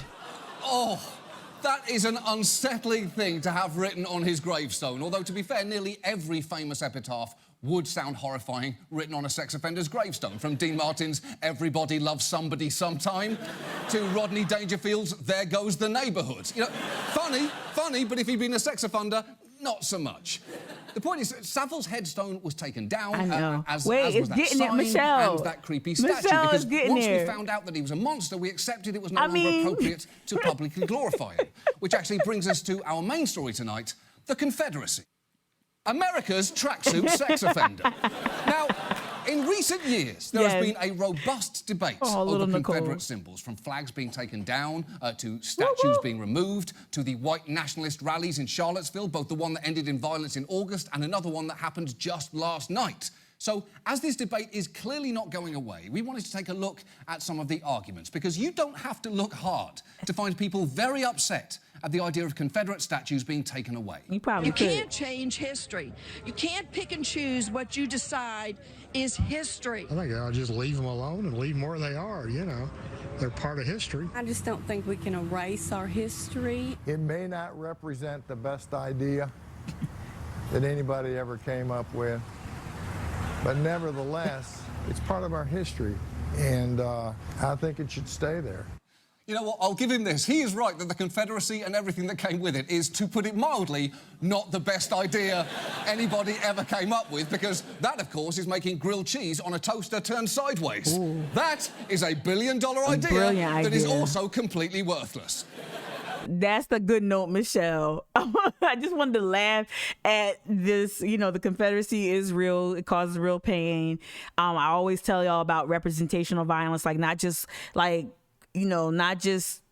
explicit violence that ends in like a physical injury, but like these monuments and the memorializing of these traitorous, racist, rapists and colonizers, racist colonizers. It's violent as hell. I kind of wanted to just laugh at it. All right, gotcha. Y'all, seriously though, we are going to have to start like a whisper can be violent. Absolutely. And when it comes to injustice, on that note, D, a whisper can be violent, right? And when it comes to fighting injustice and putting out these dumpster fires, like Miss Heat Miser, the OG dumpster fire, Babs Crosby, Even dirty water can put out a fire. Okay. On that note, I'm going to say peace. Get ready for tomorrow. I'm going to go in tomorrow. I'm just mad hungry. I ain't going to lie. I'm getting off because I'm mad hungry. I'm about to go get maybe some Waffle House. I don't know. I'm lying. I'm probably just going to cook these eggs here because I don't got no job and I can't be eating out like that. So, yeah, I am going to go eat and get ready for fantasy football tonight. Pray for my team. I can't talk about my team name because it's real profane. You're going to look at me different. But yeah, I'll see you tomorrow, 9/11. We're going to approach it from a different perspective. Pack your patience. Pack a breakfast. Be ready. Do some stretches because we're going to talk about it. And we're going to talk about, where I was. Y'all, I'm going to make it about me. We'll talk about where I was in Jersey City, all that, and my perspective. And also, a lot of this content that's been coming out has been really, really helpful and informative. All right. I will stay dry. All right. Talk to you tomorrow. I appreciate you all. Thank you, Michelle. It's really good to see you over here. I appreciate you. Okay. Bye.